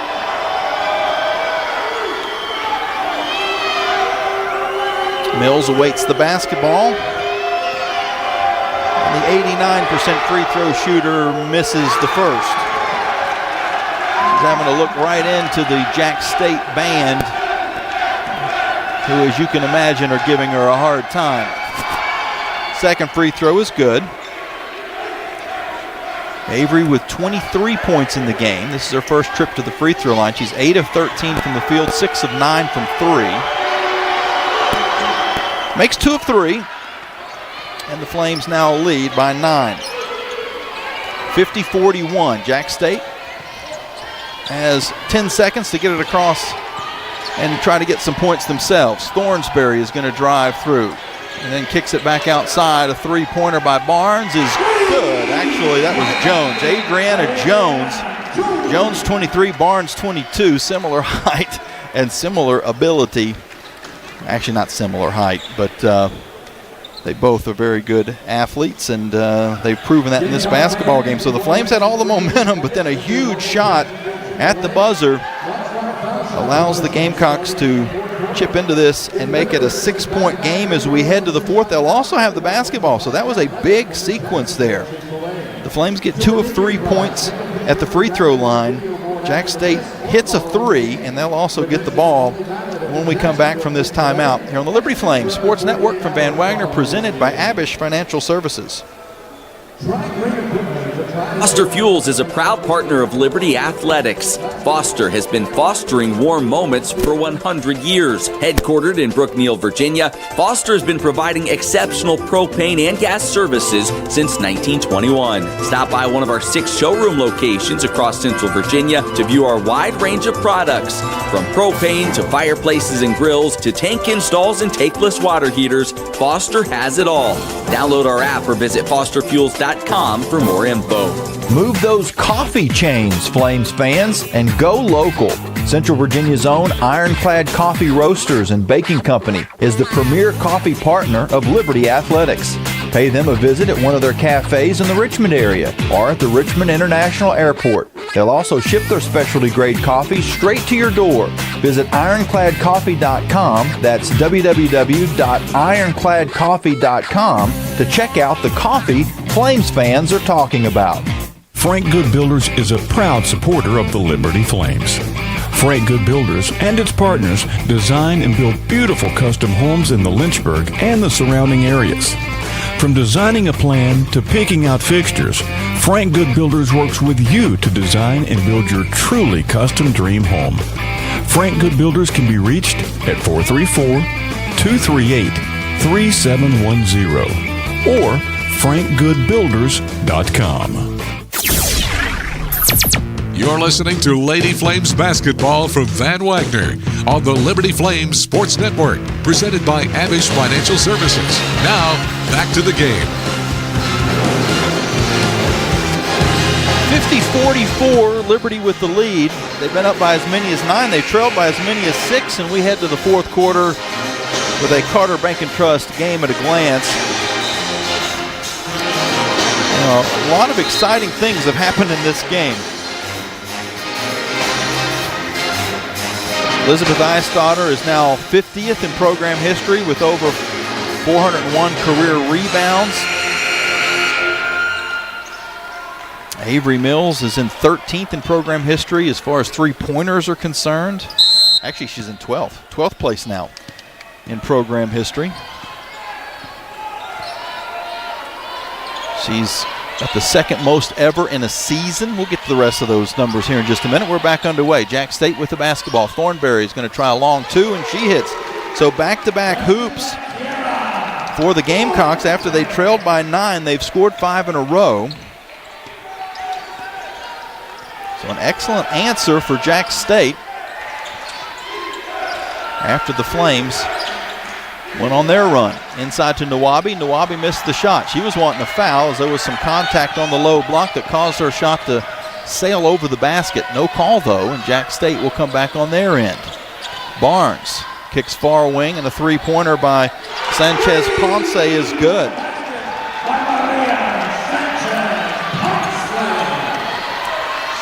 Eight straight points for Jack State. After the Flames led by 9. Liberty's going to go interior to Stout, and Stout scores over the top of Barnes, ending the 8-0 run. 52-49. Liberty with the lead, 8:40 to go in the ball game. McDaniel works her way down interior. And now back out to Sanchez Ponce. She's going to try another three over the top of Stout. It's an air ball, and the rebound eventually is picked up by Athene. Athene across half court to Eisstotter. Eisstotter will come back up top to Athene. Now reposting is Stout, and she has it picked away, taken by Thornsberry.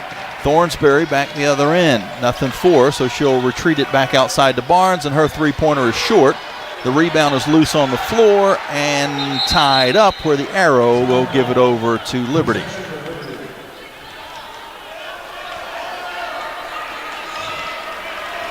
(52-49). Flames are on top.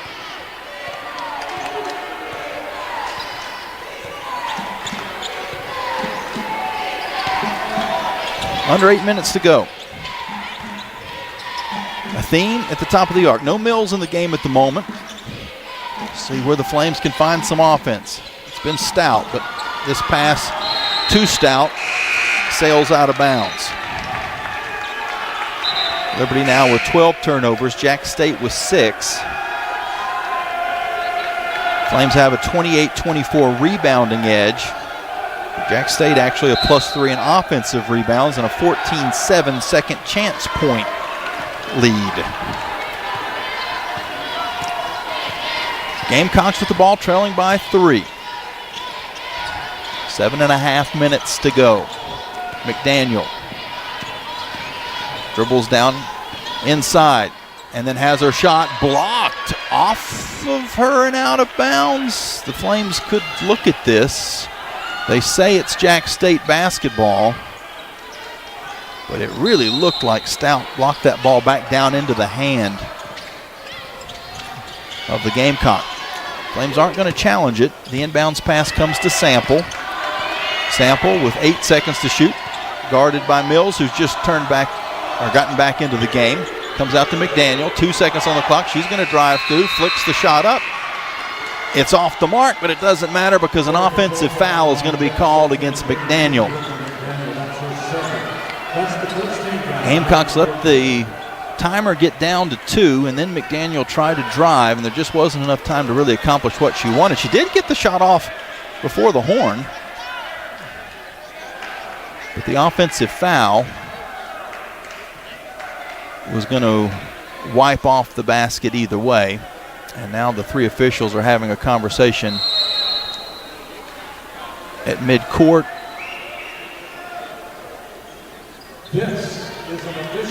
And there's an official timeout, which will make this a media timeout. I'm not sure what they're looking at, but we're going to eavesdrop again and see if we can figure it out.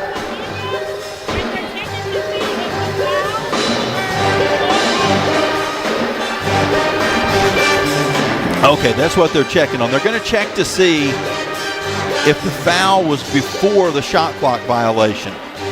If it was before, then the foul stands. If it was after, that takes a foul away from McDaniel, who had picked up her second personal foul. So they're going to look and see that.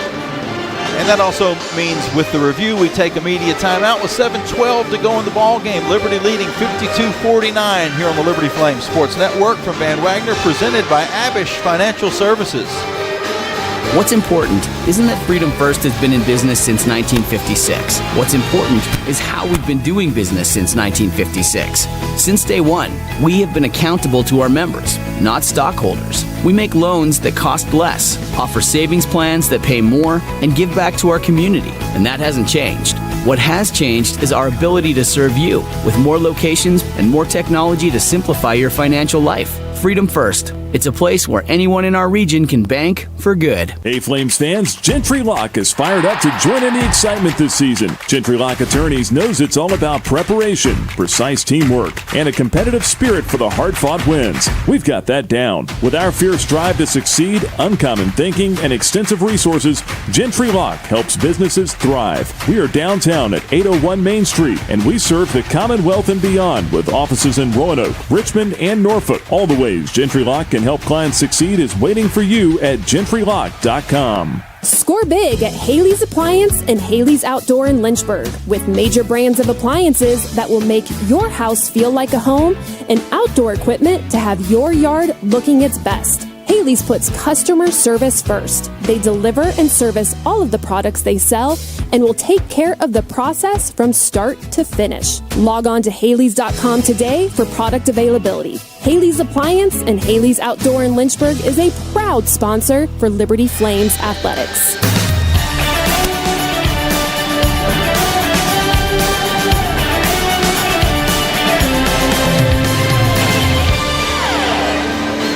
(52-49), Liberty on top of Jax State in a crucial women's basketball game in Conference USA.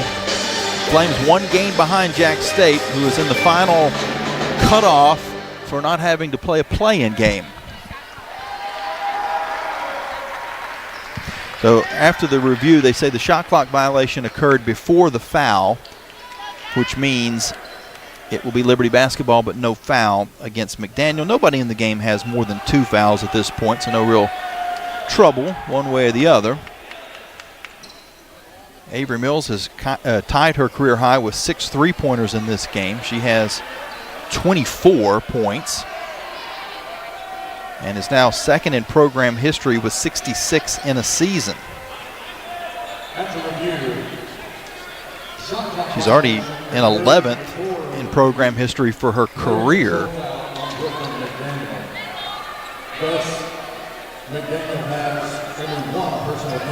And that is just a little over a season and a half in. They've announced to the crowd what the review is about, and officials for today's game, Scott Yarborough, Kelly Johnson, and Natasha Brown, got that sorted. So it'll be a shot clock violation. And Liberty will roll the ball in, not sure why, and bring it across quickly now to Eistadter. Eistadter on the near wing, comes up top to Mills. Mills goes cross court, to Thompson. Thompson to Nawabi. Nawabi to Eyestader, and up top to Stout. Stout to Eyestader again with 13 seconds to shoot. Out to Mills. Mills with 8 on the clock. Looks for a little space, finds it, fires, and connects. A career high 7 bombs for Avery Mills. Liberty leads 55-49. Trey, you'll have to edit that in the post game if you're going to use that as one of our highlights. Got so excited I got dyslexic. Three-pointer by Sanchez Ponce is off to the left, and the Flames get the ball back. 27 points for Avery Mills. She's going to try another three. It comes up short. Online. Just about a ball length from going in. Jax State back the other way. They trail by 6. 6 minutes to go. Thornsberry with Eyestader on her. Dribbles on the logo. Now angles to the right side. It's picked up by Nawabi, and she took an extra step. Traveling violation, which is turnover number 8 against Jax State. The Flames with 12. Gamecocks on a 3.5-minute scoring drought. They've had 3 turnovers during that time frame. They had 5 at halftime, and they've had 3 in the last 3.5 minutes. That's their only turnovers of the second half. Mills double team. She hands off to Thompson. Thompson now up top to Nawabi. And Nawabi back to Thompson. Thompson's going to drive in. She's cut off. Spins through anyway. Oh, but missed the shot. Came up just short. And tried to get her own rebound, but it goes out of bounds to the Gamecocks. That was an outstanding move by Jakayla Thompson that just hung on the rim but fell off. The lead holds at 6, 55-49. 5:20 left in the ball game. Thornsberry to McDaniel. McDaniel back to the top of the arc. Barnes. Barnes going to drive in on Thompson and then kick to Jones. Jones in the corner to Thornsberry. Down to 10. Back to Jones. Jones fades and missed. Nawabi steals the rebound away from Mills. Ify Nawabi with 13 boards in the game to go along with 7 points. Liberty's going to take a timeout. We will not have an under 5 media timeout because that one was used for the replay review a few moments ago. So Coach Sherrard wants to give his ladies a moment of rest. He'll have 2 timeouts for these final 4:50. Jax State has 3 of their timeouts left.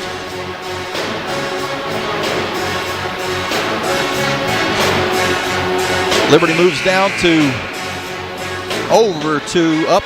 kind of over and up to Kennesaw for a game on Saturday afternoon against the Owls. Jax State will host Delaware on Saturday. And it's the only meeting between the Flames and Jax State this season. And the only game against Kennesaw State.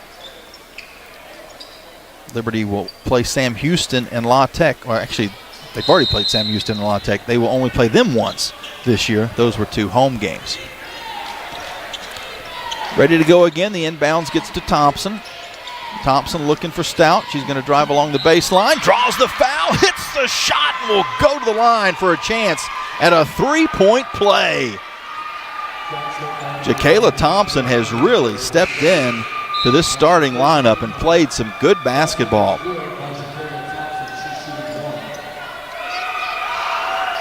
She's got 5 assists and now 8 points and a chance to add to that at the free throw line. She does. Liberty leads by 9 again. 58-49. Flames on an 8-0 run. That matched Jax State's 8-0 run that got it a 1-point game. Gamecocks back on their offensive end. McDaniel fakes the 3, now takes a couple of dribbles, and eventually they get it under to a wide open Barnes, who lays it in. and we've got an injured Lady Flame. Mills is the injured Liberty player,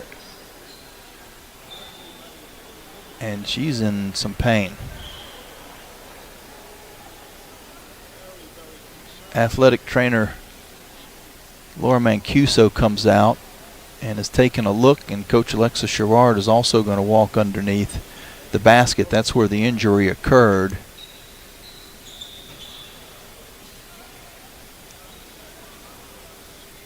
And is it a knee or is it an ankle? Boy, it doesn't matter which one it is. Either way, it's not good news for the Lady Flames, as Mills is having an outstanding season, an amazing game, 27 points, and she is now sitting up. Certainly still in some pain. And they're going to help her to her feet, and let's see if we can maybe discern what is being favored. It's hard to say. It's her right leg. Hard to say if that's an ankle or a knee. She's not putting any pressure on that leg at all. She's been helped off by Will Graham and Laura Mancuso.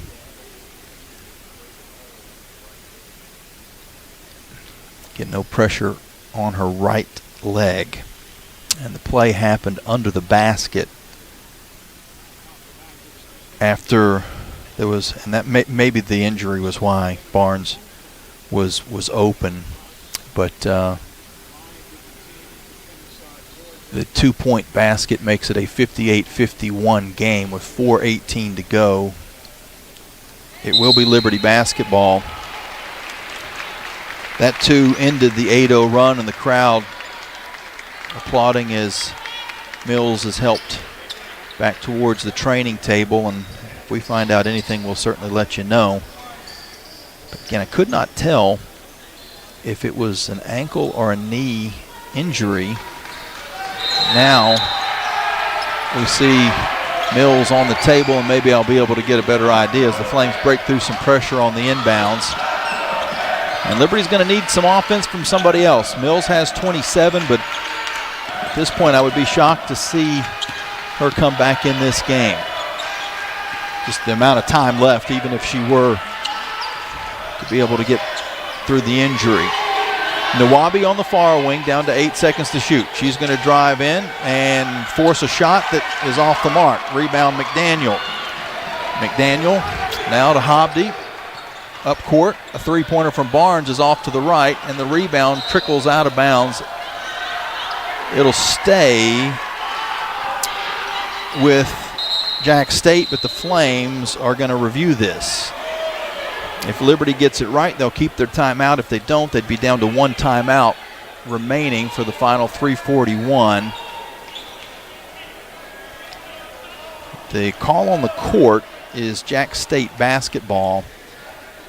The Flames that were trying to get the rebound all reacted quickly as if to say, review it, and that's exactly what Coach Alexa Sherrard is going to do. And if we can cheat a look at the replay monitor here for TV, then I'll try to give you an idea of what this looks like. I'll say just to the, in live time, I thought it might have been off of Liberty, personally. And, of course, the Jax State bench was pointing in that direction. But the Flames were pretty adamant. Oh, now look at it now. It definitely did come off the fingertips of Eden Sample. Did it touch anybody after that? Because if it didn't touch anybody after that, I think this is going to be a good challenge. And a good thing I wasn't the one making the decision, because I thought maybe the call was right originally. But the replay that we saw there, unless it went on to touch a Liberty player after it touched Sample, we just saw kind of a partial replay, kind of a zoomed-in replay. But it did not touch anybody else, and the call has been overturned. So Liberty will get the basketball. They'll hold on to their timeout under this new system, this appeal system. 3:41 in the game. Liberty up 58-51. They're inbound in front of the Jax State bench, and the Gamecocks are showing some full court pressure. Thompson, a little trouble getting it in now, does to Nawabi. Nawabi dribbles across half court. It never came across. The ball never came across. They're going to call an over and back, but the full player has to come across. Nawabi's foot was still in the backcourt, and then she threw it to Stout, who was in the backcourt. That should not be an over and back call. The officials are talking it over. I don't think this is reviewable, but they can help each other out. And the official that made the call was Kelly Johnson. She was not correct. Efi has to be completely in the front court to then pass it into the back court. Her foot was still in the back court when she passed it to Stout in the back court. If the officials talk this over, they're going to change this call. But right now it seems like Johnson is sticking to her guns, but I think they're going to change it. Yep, they're going to change it. No backcourt violation. That's a good job. The officials talked it over, and they got the call right. So I know sometimes we give them a little bit of grief on the broadcast, but excellent job of all three officials coming together and seeing what we saw, that Nawabi wasn't completely into the front court when she passed that basketball. So the Flames hold on to it. They lead 58-51, attacking the basket to our right. Athene is going to be called for an offensive foul. It's called for a push-off. Boy, there wasn't a lot there. I don't know if we'll get to see a replay of that or not, but it might have been minimal contact. Flames with a turnover. Jax State back on offense. Hobdy kicks outside to a wide-open Jones. Her three-pointer's too strong, though, and Nawabi goes high for the rebound. Still trying to peek around the corner and see if we can discern what's happening with Avery Mills, who's on the training table, but kind of blocked. Our view's not the best. Only can see her back and can't really tell what Laura Mancuso is looking at the moment. Flames go inside to Stout, and the pass is picked away, stolen by Barnes. Hobdy back the other end. She spins through and scores. It's a 5-point game.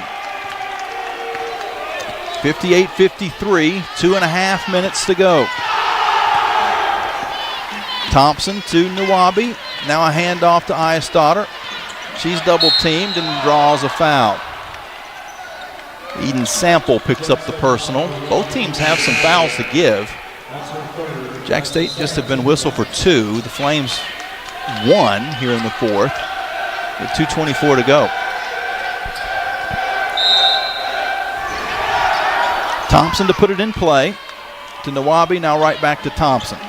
She has Hobdy on her, dribbling on the far side of the court in front of her head coach. Thompson now picks up her dribble, looks postward, nothing there. Has to come back out to Leon, and we're going to get a 3-second violation called against Liberty. Amy Stout in the paint too long. Flames with the turnover, which is 15.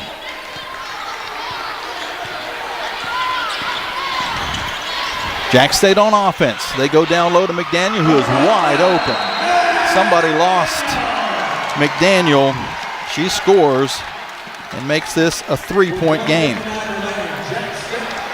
And the Flames have not played particularly well since the injury to Avery Mills. A 6-0 run for Jax State since then.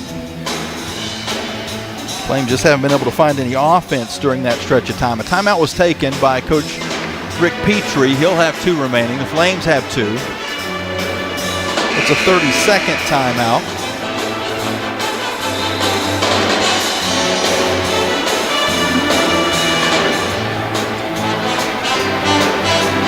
Some fairly significant runs in this basketball game. A 10-0 run by Jax State in the first half gave them a 6-point lead. The Flames then had an 8-0 run. Jax State a 6-0 run in the third quarter. The Flames a 13-4 run. And then the teams traded 8-0 runs, and now Jax State is on a 6-0 run. Liberty trying to inbound, and they barely do to Stout before the 5-second call. She gets it back to Thompson, and Thompson will now come across half court for Liberty. Flames in desperate need for some offense. They are leading by 3. 1:45 left in the game. Bounce pass cross court to Thompson. Thompson now up to Nawabi. 9 seconds to shoot. She'll go to Leon. Leon looks interior to Stout. Stout's double team, gives it back to Nawabi. The ball is knocked out of bounds. It'll stay with Liberty, but only 3 seconds to shoot. Flames inbounding on the baseline. 1:31 on the game clock. Thompson to put it in play. And she lobs it to Stout. Stout makes the catch, just forces the shot up. It does catch the rim, and then a tie ball will give it over to Jax State. Emmy probably had a second more to get ready for that shot with the clock running down, but credit her for getting it to the rim and then tying the ball up, but the arrow gives the Gamecocks possession. Taking it on the drive is Jones. Jones then kicks it out to McDaniel. McDaniel's going to try to do something with the ball. She passes to Barnes, though. Now Barnes has her shot blocked by Nawabi. Efi also comes away with the rebound. Liberty's leads at 3, and they've got the basketball with under a minute to go. Nawabi hands off to Eisdotter. Eisdotter near side to Thompson. Thompson takes it down to the free throw line and gives out to Leon. Leon lobs to Stout. Stout makes the catch and then gives it back out to Thompson. Thompson's wide open for 3, too strong. The rebound is on the floor and taken by Liberty. Leon thought about the 3 and then wisely pulls it outside. There's about a 9-second difference between the shot clock and game clock. Jax State doesn't have to foul here as Thompson dribbles with 6 to shoot. Now we'll take it into the paint. Floats one in and scores! Jakayla Thompson with the shot clock running down gives the Flames a 5-point lead. JT has played some huge basketball since she entered into the starting lineup. Timeout taken by Jax State with 14.2 left, and they trail by 5. They'll be able to advance the basketball. And we said who was going to step up and score some offense for the Flames. They needed something. And it was Jakayla Thompson, who now has 11 for the ball game and 5 assists to go with that. Efi Nawabi 7 points and 15 rebounds.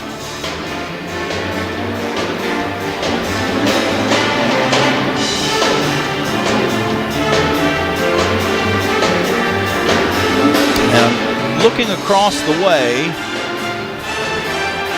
even with the Flames leading, a lot of concern though with the status of Avery Mills. She went out of this game when Liberty was up 58-49. Actually, there was a basket on the play, so it was 58-51 by the time she was checked on. But she came out of the game with an injury, a right leg injury, and she is being looked at by the Flames athletic trainer, Laura Mancuso, and has not returned to the game. 14.2, Jax State inbounds on the near sideline. They trail by 5. There's a discussion over at the scorer's table to sort something out. We'll see what it is. I think it was the number of timeouts remaining on the scoreboard. That's been corrected. Jax State has 1, the Flames have 2. The inbound pass goes to no one in particular. Jones was looking for, I believe, Barnes, who was going to cut to the basket, but it sails out of bounds. An unforced turnover. Liberty will have the ball back, leading by 5, and they'll take a timeout to advance. 9 turnovers for Jax State. For Coach Rick Petrie, that one came at an inopportune time.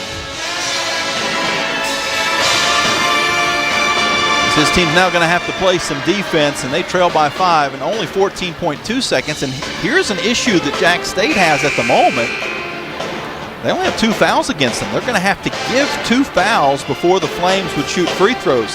The positive is you can be uber aggressive and try to steal the ball on the inbounds and then even right after the inbounds. But you're going to have to then foul quickly because you're going to have to do that twice before the Flames will shoot. And we'll see who is on the court for Liberty after the timeout. Emmy Stout, Ife Nwabi, Elizabeth Ayestadter, Emma Leon, and Jakayla Thompson. If you're Jax State, Emmy Stout is probably the target as far as who you would want to shoot free throws. She's only 58% on the year. Another discussion between the officials and the scorers table. Not sure what that was about. Both teams have a timeout remaining. I think maybe the number of fouls was in question. Everything looks good, and Liberty will put it in play. It comes to Thompson, and Thompson is fouled immediately. But again, Jax State had a couple of fouls to give. Clock goes down to 13.5 with Liberty leading 60-55.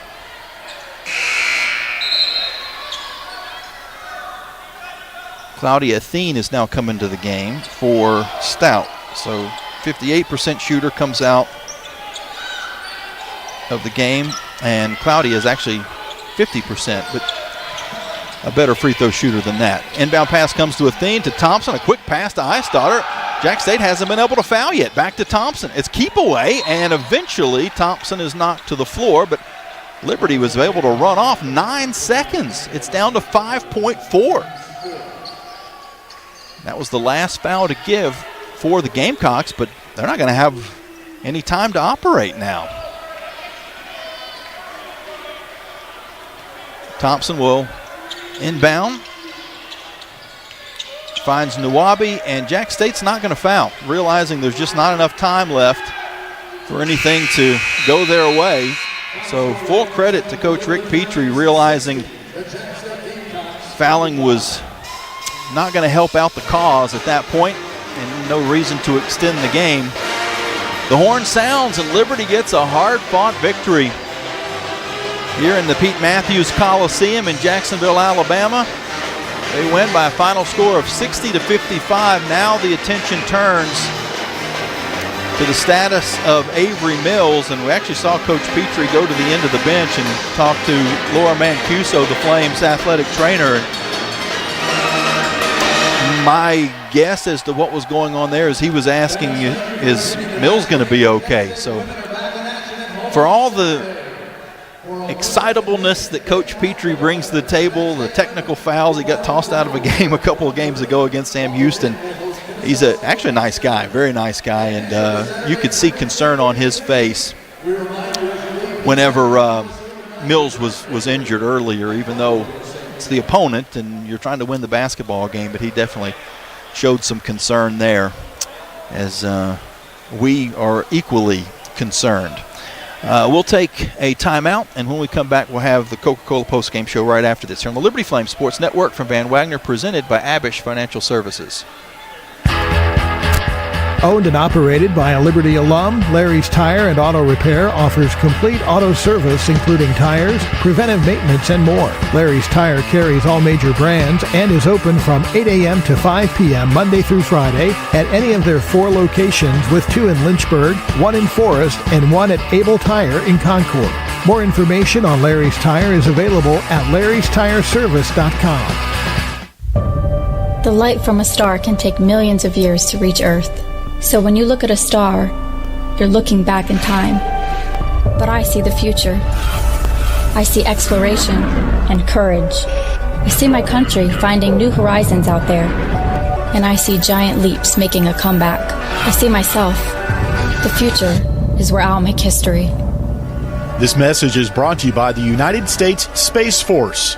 More information is available at spaceforce.mil.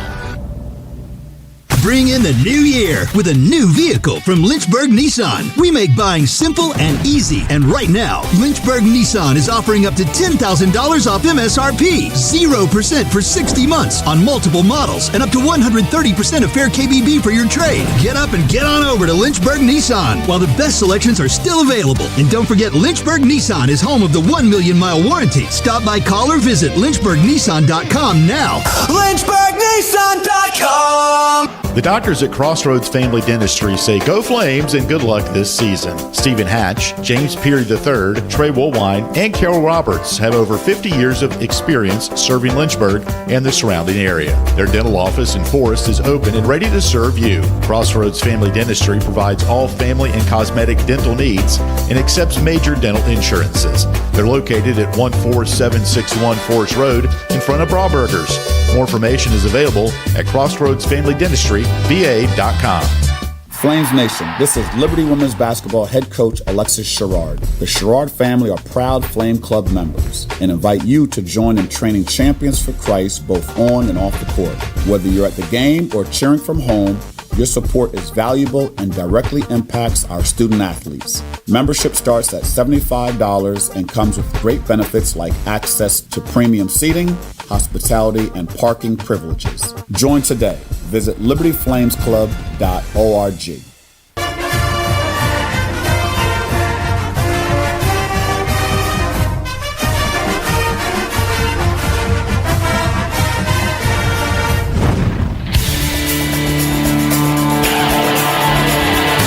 Been listening to Liberty Lady Flames basketball from Van Wagner on the Liberty Flames Sports Network, presented by Abish Financial Services. Now it's time for the Coca-Cola post-game locker room report. Get a complete recap of the game. Hear from Lady Flames head coach Alexis Sherrard, final stats, and more. This is the Coca-Cola post-game report. Coke, taste the feeling. Welcome back into Jacksonville, Alabama. Liberty with the win over Jax State 60-55, and that will put the Flames in a tie with Jax State as far as sixth place, and that would be a good spot to be in as far as the conference tournament is concerned. That moves you out of the play-in game. Of course, you'd love to continue to move yourself up the standings, and there's some time to do that to get even higher. 1 and 2 is going to be tough to catch. That's kind of where the next advantage is. You want to be in the top 6. Once you get in the top 6, you want to be in the top 2 because you get a day of rest between the quarterfinal and the semifinal. But again, with La Tech and Middle Tennessee in pretty good shape at this point at 1 and 2, not going to be the easiest thing to get to that spot, but who knows? Again, there's a lot of basketball left on the docket. Now for the Flames, after getting the win today, the concern shifts to the injury status of Avery Mills. And her parents are at the game, and they kind of moved their seats from where they were, more centralized location, down into the corner when Avery was being treated, because you could see concern on their faces as well as everybody's. I mean, even the home crowd after the game Avery had, you could tell. It took the life out of the building for a couple of minutes, and it certainly took the life out of the Lady Flames as it got down to a 3-point game, 58-55 after that. 6 straight points for Jacksonville after that injury. But then the Flames were able to dig in defensively, and they held the Gamecocks scoreless for the final 2 minutes of the ball game. Jakayla Thompson with a huge play late to push it out to a 5-point game from that 58-55 score to what eventually became the final score of 60-55.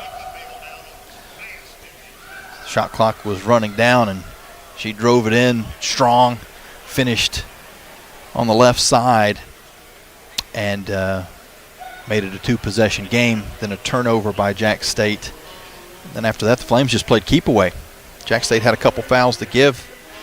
They did give those 2 fouls, but in the process, Liberty was able to kind of slip and slide away from it initially, enough that the clock went down to 5 seconds to go when that second foul was called. And then at that point, with only 1 timeout left and a 2-possession game. Coach Petrie didn't foul after the next inbounds, and time expired. Flames got the win. We'll get a chance to talk to head coach Lex Sherrard. Our Good Feet Store interview coming up here in a little bit, as well as our Thompson Brooks Insurance Player of the Game. Clearly, Avery Mills is our player of the game. 27 points, 9 of 15 from the field, 7 of 10 from 3. But because of the injury scenario that she's dealing with at the moment, I'm sure she's getting some treatment back in the locker room. We're not going to talk to Avery. We will talk to our, really, you could have picked either Jacayla Thompson, who finished up with that huge basket, scored 11 points, had 5 assists in the game, and no turnovers. What a game for Jacayla Thompson. 29 minutes of playing time, 5 of 8 from the field, a couple of rebounds to go along with that. But how about Ife Nwabi? After she came back from her injury, she has just been playing outstanding. Had a double-double last time out today. Didn't quite get the points, 7 points, but 15 rebounds.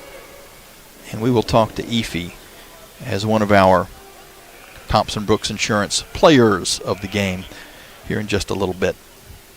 The rest of those Larry's Tire and Auto stats look like this. The Flames shot 49% from the field, 24-49. Jax State, they were 36%, 20 of 56. The Flames hit 56% from 3, 9 of 16. Those threes brought to you by Haley's Appliance and Outdoor. Jax State, 11 of 29 from 3, 38%. We said there were going to be a lot of three-pointers made in this game. I don't know if we thought that there were going to be 20, but both these teams shoot a reasonable amount, but make a reasonable amount as well. Jax State averages 8 makes per game, the Flames 7. Liberty shoots a little bit better percentage, but both teams are usually volume from 3, as they were today. Although Jax State more volume, and the Flames a higher percentage. Liberty 3 of 5 from the free throw line. That's 300 meals to local area food banks through the Food Line Feed Score to Give More campaign. Jax State 4 of 6. And that, I got to say, there were probably some fouls that weren't called. But overall, the flow to this game, full credit to the officials. Now, not everything was perfect, but for the most part, this was a well-officiated game. They let them play. They called fouls that were obvious.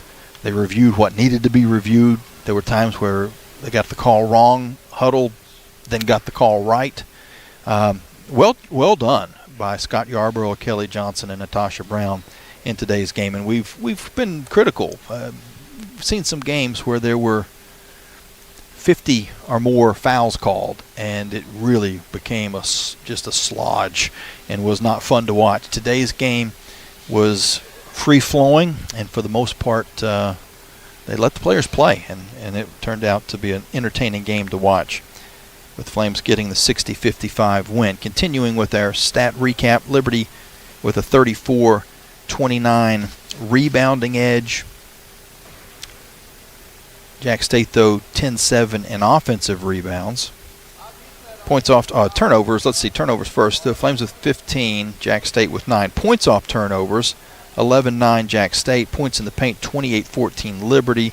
Second chance points, 14-9 Jax State. Fast break points, 7-0 Gamecocks. And bench points, 16-2 in favor of the home team.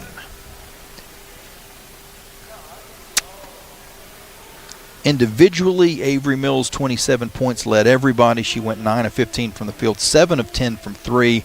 A new career high for her in made threes. 11 points for Jacayla Thompson, along with the 5 assists that we mentioned. A couple of steals as well. 7 points, 15 rebounds for Ife Nwabi. Emmy Stout with 10 points and 3 boards. 3 points for Elizabeth Eisdottir and 2 for Claudia Thien. Round out the Flames scoring for Jax State. They had one player in double digits. That was Adriana Jones with 10, Eden Sample, and Maria Sanchez Ponce each with 9 points. Maya Barnes led them in rebounding.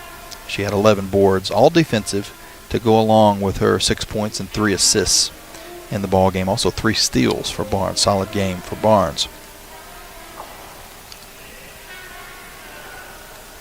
With the win, the Flames now go to 11-10 on the year. With the loss, Jax State is 11-11. Liberty is 5-5 in the conference. Jax State is 5-5 in the conference.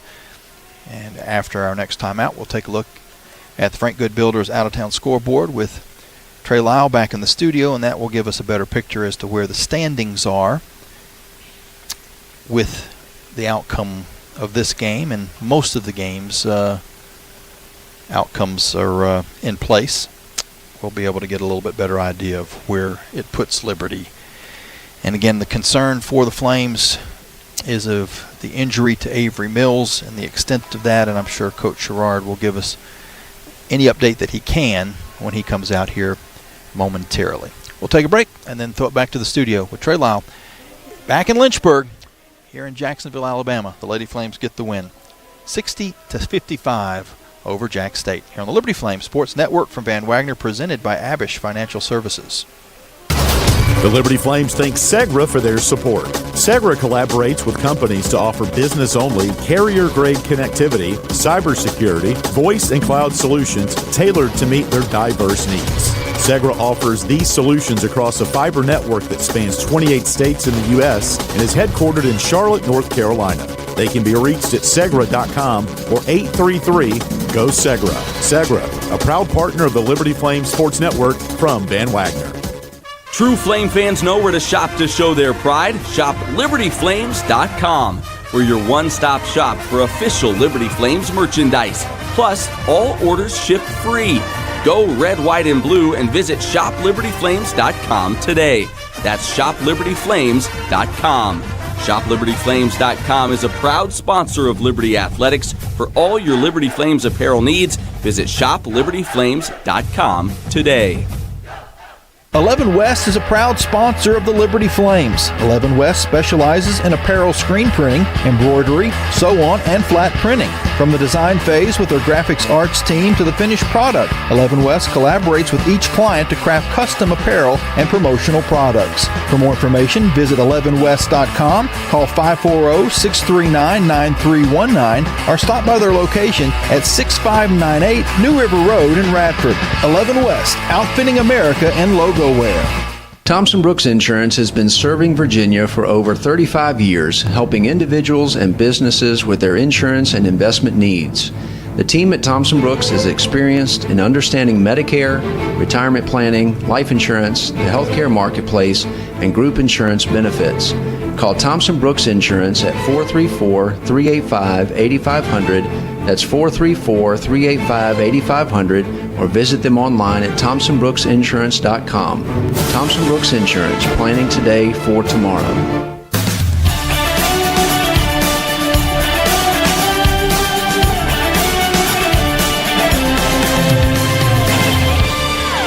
Out to Mills with 8 on the clock. Looks for a little space, finds it, fires, and connects. A career-high 7 bombs for Avery Mills. There's about a 9-second difference between the shot clock and game clock. Jax State doesn't have to foul here as Thompson dribbles with 6 to shoot. Now we'll take it into the paint. Floats one in and scores! Jacayla Thompson with the shot clock running down gives the Flames a 5-point lead. Exciting ending for the Lady Flames as they got just enough offense to hold on and get the win against Jax State. Again, the final score here is 60-55. And we're now joined by Ife Nwabi. And Ife, I know you're looking for wins, and you get a win today. But how tough is it in the final few minutes of this game when you're trying to kind of cap it off to see your teammate go down and be in pain and be taken off the court when Avery Mills got hurt? That's got to be tough to kind of split your attention like that. Yeah, nobody wants to see anyone go down. Obviously, she had a great game, and it was hard to see her go down like that, but we had to just stay together, play hard, and that's what we did. Now, you had injury that you were dealing with, too, and had to miss a few games, and then you came back, and it seems like you've been even more motivated since the injury, especially on the rebounding side of things. I mean, a huge game today with 15 boards. You had a double-double in the last game as well. Does it take missing a game or two to kind of make you realize how much you love playing? I mean, yeah, I guess so. You definitely get to see a different, like, side of the game when you're not in there. Like, you can't do anything to get in there. I was talking about it with Amber. She said all the people that have been out with injuries and come back have always come back, like, stronger because they see, oh, she didn't box out there. Like, you should, like, give 100%, and, you know, yeah. That's interesting. That's an interesting approach. And I know one of the trips you didn't even get to travel with the team, and so that had to really be tough. Now you're sitting at home and you're not even on, you're not on the bench watching, and you're just kind of. But I think you still got in on some of the Among Us, didn't you? I mean, you were still one round. One round. I wasn't allowed to be on the screen too much. So. Gotcha. But that had to be tough. Not only not being able to play, but not even being able to travel that first trip. Yeah, it was hard. We're so close, so like being away for even just like a one-day trip, I was having a lot of FOMO, we call it, fear of missing out. Yeah. I like it. Yeah. That's pretty good. Now, what is your rebounding philosophy? Because clearly you're very athletic. You can get up above the rim and you can get those rebounds, but then there's also, I'm sure, some strategy as far as the boxing outside of things. Is I'm sure it's not just all athleticism. So what is your mindset that allows you to get 15 rebounds like today? I mean, I feel like getting rebounds has always been something that I'm like one of my strengths, but I feel like now at the collegiate level I have to learn how to like box out people and get around them. So I think that my talent with that plus the hard work, I think, has just made it easier for me. And you were digging in defensively in this game as well. They pose a unique challenge in that McDaniel is kind of, big-bodied. She can take it down low if she needs to, but she can also shoot the three. Everybody can either shoot the three or drive to the basket or even maybe go back to the basket as well. How was that challenge? It was hard. There's always competition every team. I think I just came in with the mindset, do what I know how to do, and play good defense, box out, and I think it worked. It paid off today. This is a big game in the standings because they were a game ahead of you guys, and you're trying to get back into the top 6 so that you don't have to play as many games in the conference tournament. Do you guys look at the standings at all? Do you worry with stuff like that, or is it just game by game? We just take it game by game. We don't look at that. Nothing you can do. Yeah. And it's the only time you play Jax State this year, so it's also important because now you'd have the tiebreaker against them if it came down to a heads-up tie between you and you guys and the Gamecocks. Kennesaw State's going to be the same thing. You just play them once, and now you've got a short turnaround. You're on the road, but it seems like this team kind of thrives on the road. Does that go back to that camaraderie that you guys have?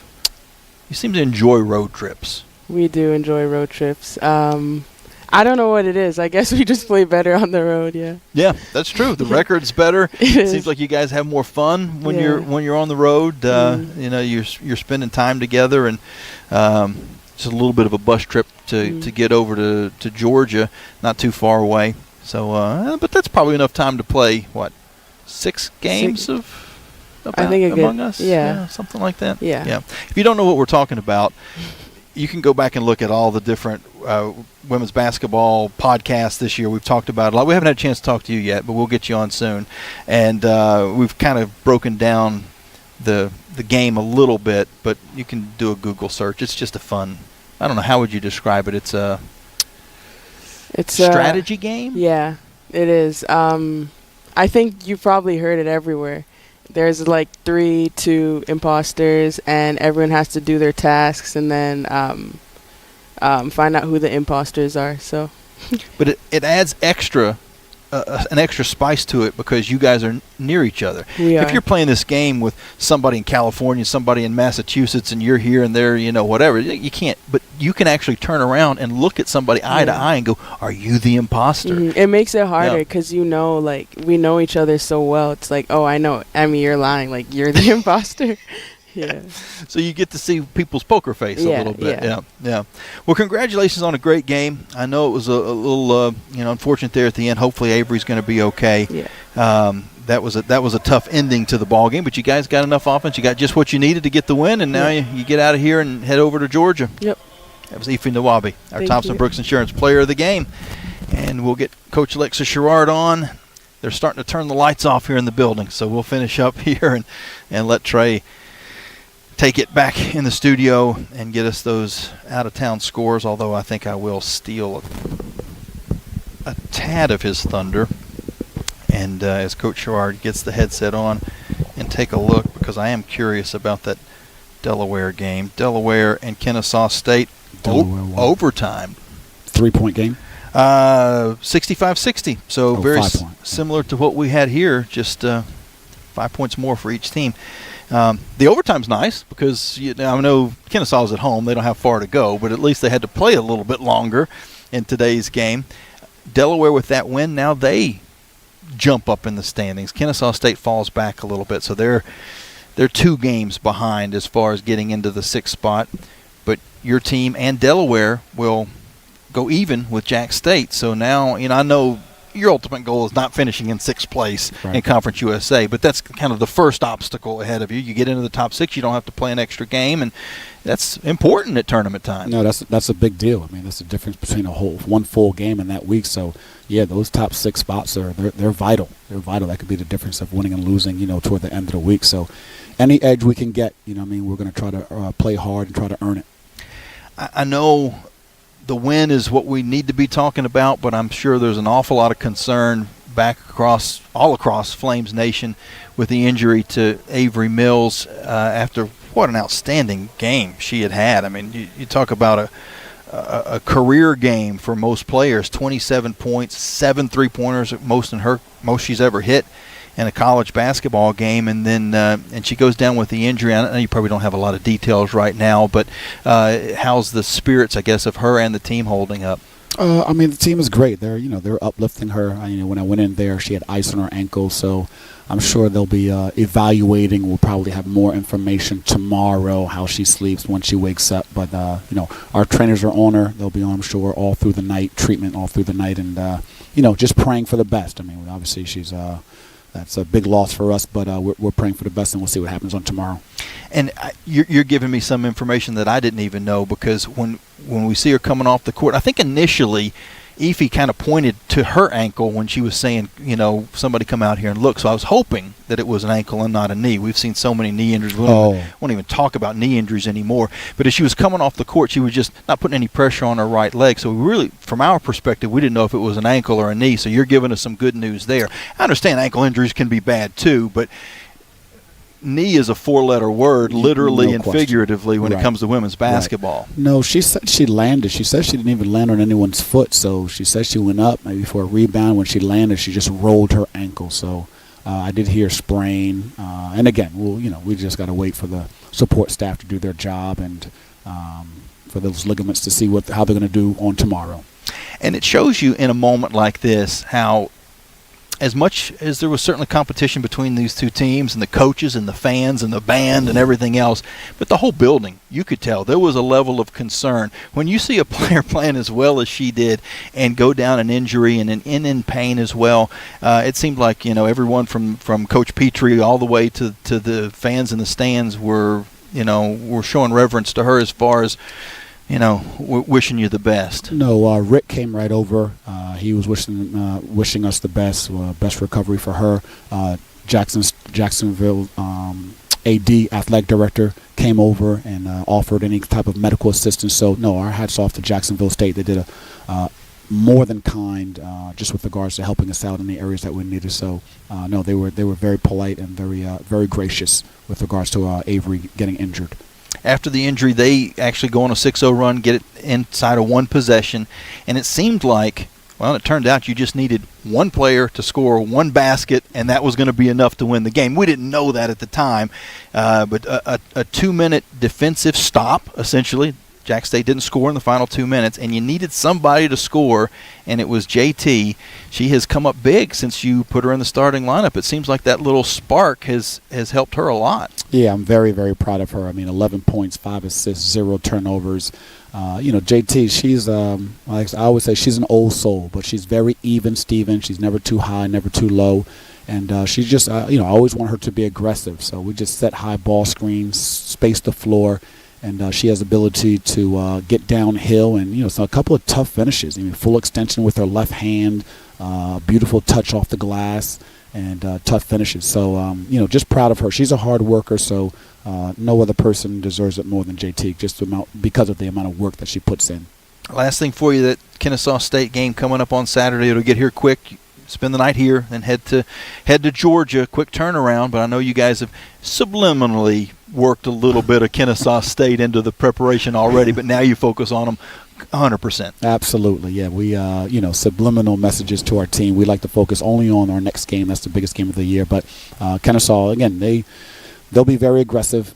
They have a lot of athletes that love to attack the basket. So, it'll be the same formula for us. We want to play good defense, limit Kennesaw to 1 shot per possession. I think tonight Jacksonville had 7 offensive boards at half, and they only had 3 in the second half. 13 second chance points in the first half, 1 second chance points in the second half. So, we'll try to carry that over to Kennesaw, Georgia, and just limit them 1 shot per possession, gang rebound, and then just try to execute on offense.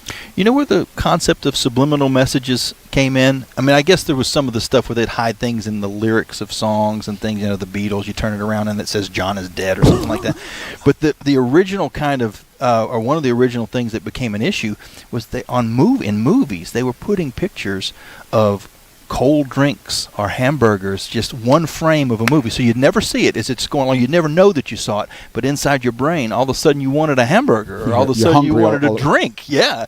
There was an old Columbo episode where they kind of showed that. But so whenever you guys put the film together, just put that subliminal message. Put a net with a swish, in the background, or somebody rebounded. Yeah. I don't know how you put not turning the ball over in a maybe just passing to your own teammate.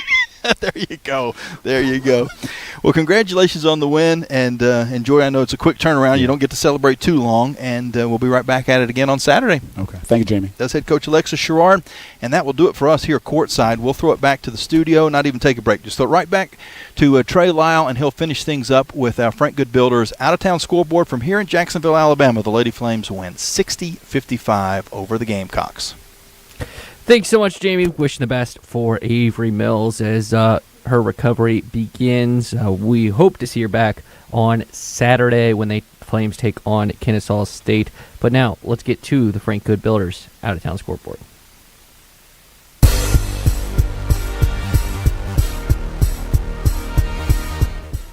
Starting in women's college basketball in Conference USA.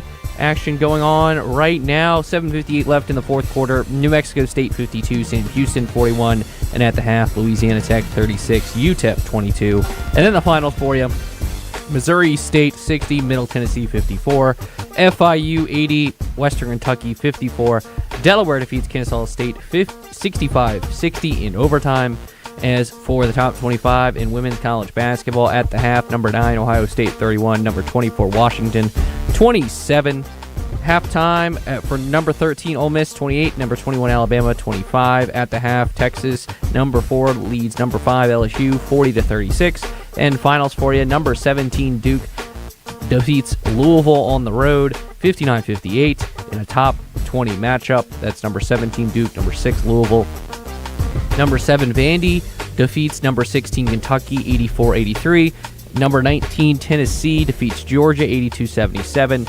Number 3, South Carolina defeats Mississippi State, 88-45. Minnesota upsets number 10, Iowa, 91-85.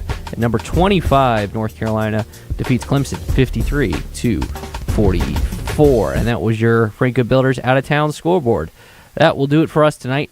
Flames back in action on Saturday against Kennesaw State. They will take the court there again, as they will be on the road at Kennesaw State on Saturday. Of course, you can listen to that game right here on the Liberty Flames Sports Network with pregame coverage starting at 1:40 on Saturday. For Jamie Hall, I'm Trey Lyle, signing off for now, wishing you a great rest of your Thursday evening. Goodbye, everybody. You've been listening to Liberty Lady Flames basketball and the Coca-Cola postgame locker room report from Van Wagner on the Liberty Flames Sports Network, presented by Abish Financial Services. This game has been brought to you in part by Abish Financial Services, the official financial advisor of Liberty Flames Athletics. Bojangles' famous chicken and biscuits. It's Bow Time. Carillion Clinic, inspiring better health. Carter Bank, life lived full. By Coca-Cola, taste the feeling. Crossroads Family Dentistry. Destination Bedford. Central Health. By 11 West. Foster Fuels, providing reliable service for 100 years. Frank Good Builders. By Freedom First Credit Union. Start banking for good with Freedom First today. Gentry Lock Attorneys. By The Good Feet Store. By Haley's Appliance and Outdoors.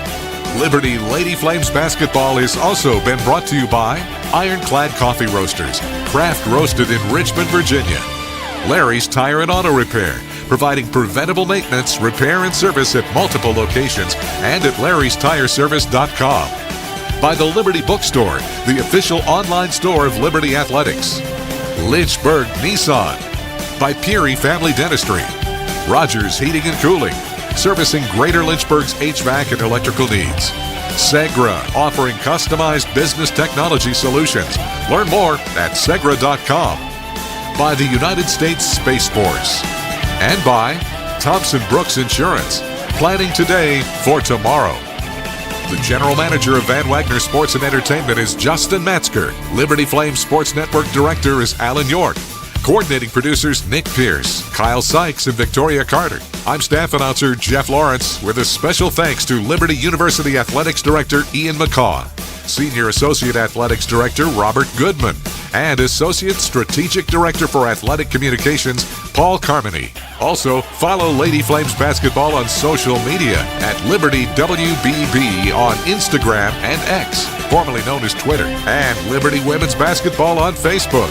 Liberty Lady Flames basketball is an exclusive presentation from Van Wagner on the Liberty Flames Sports Network, presented by Abish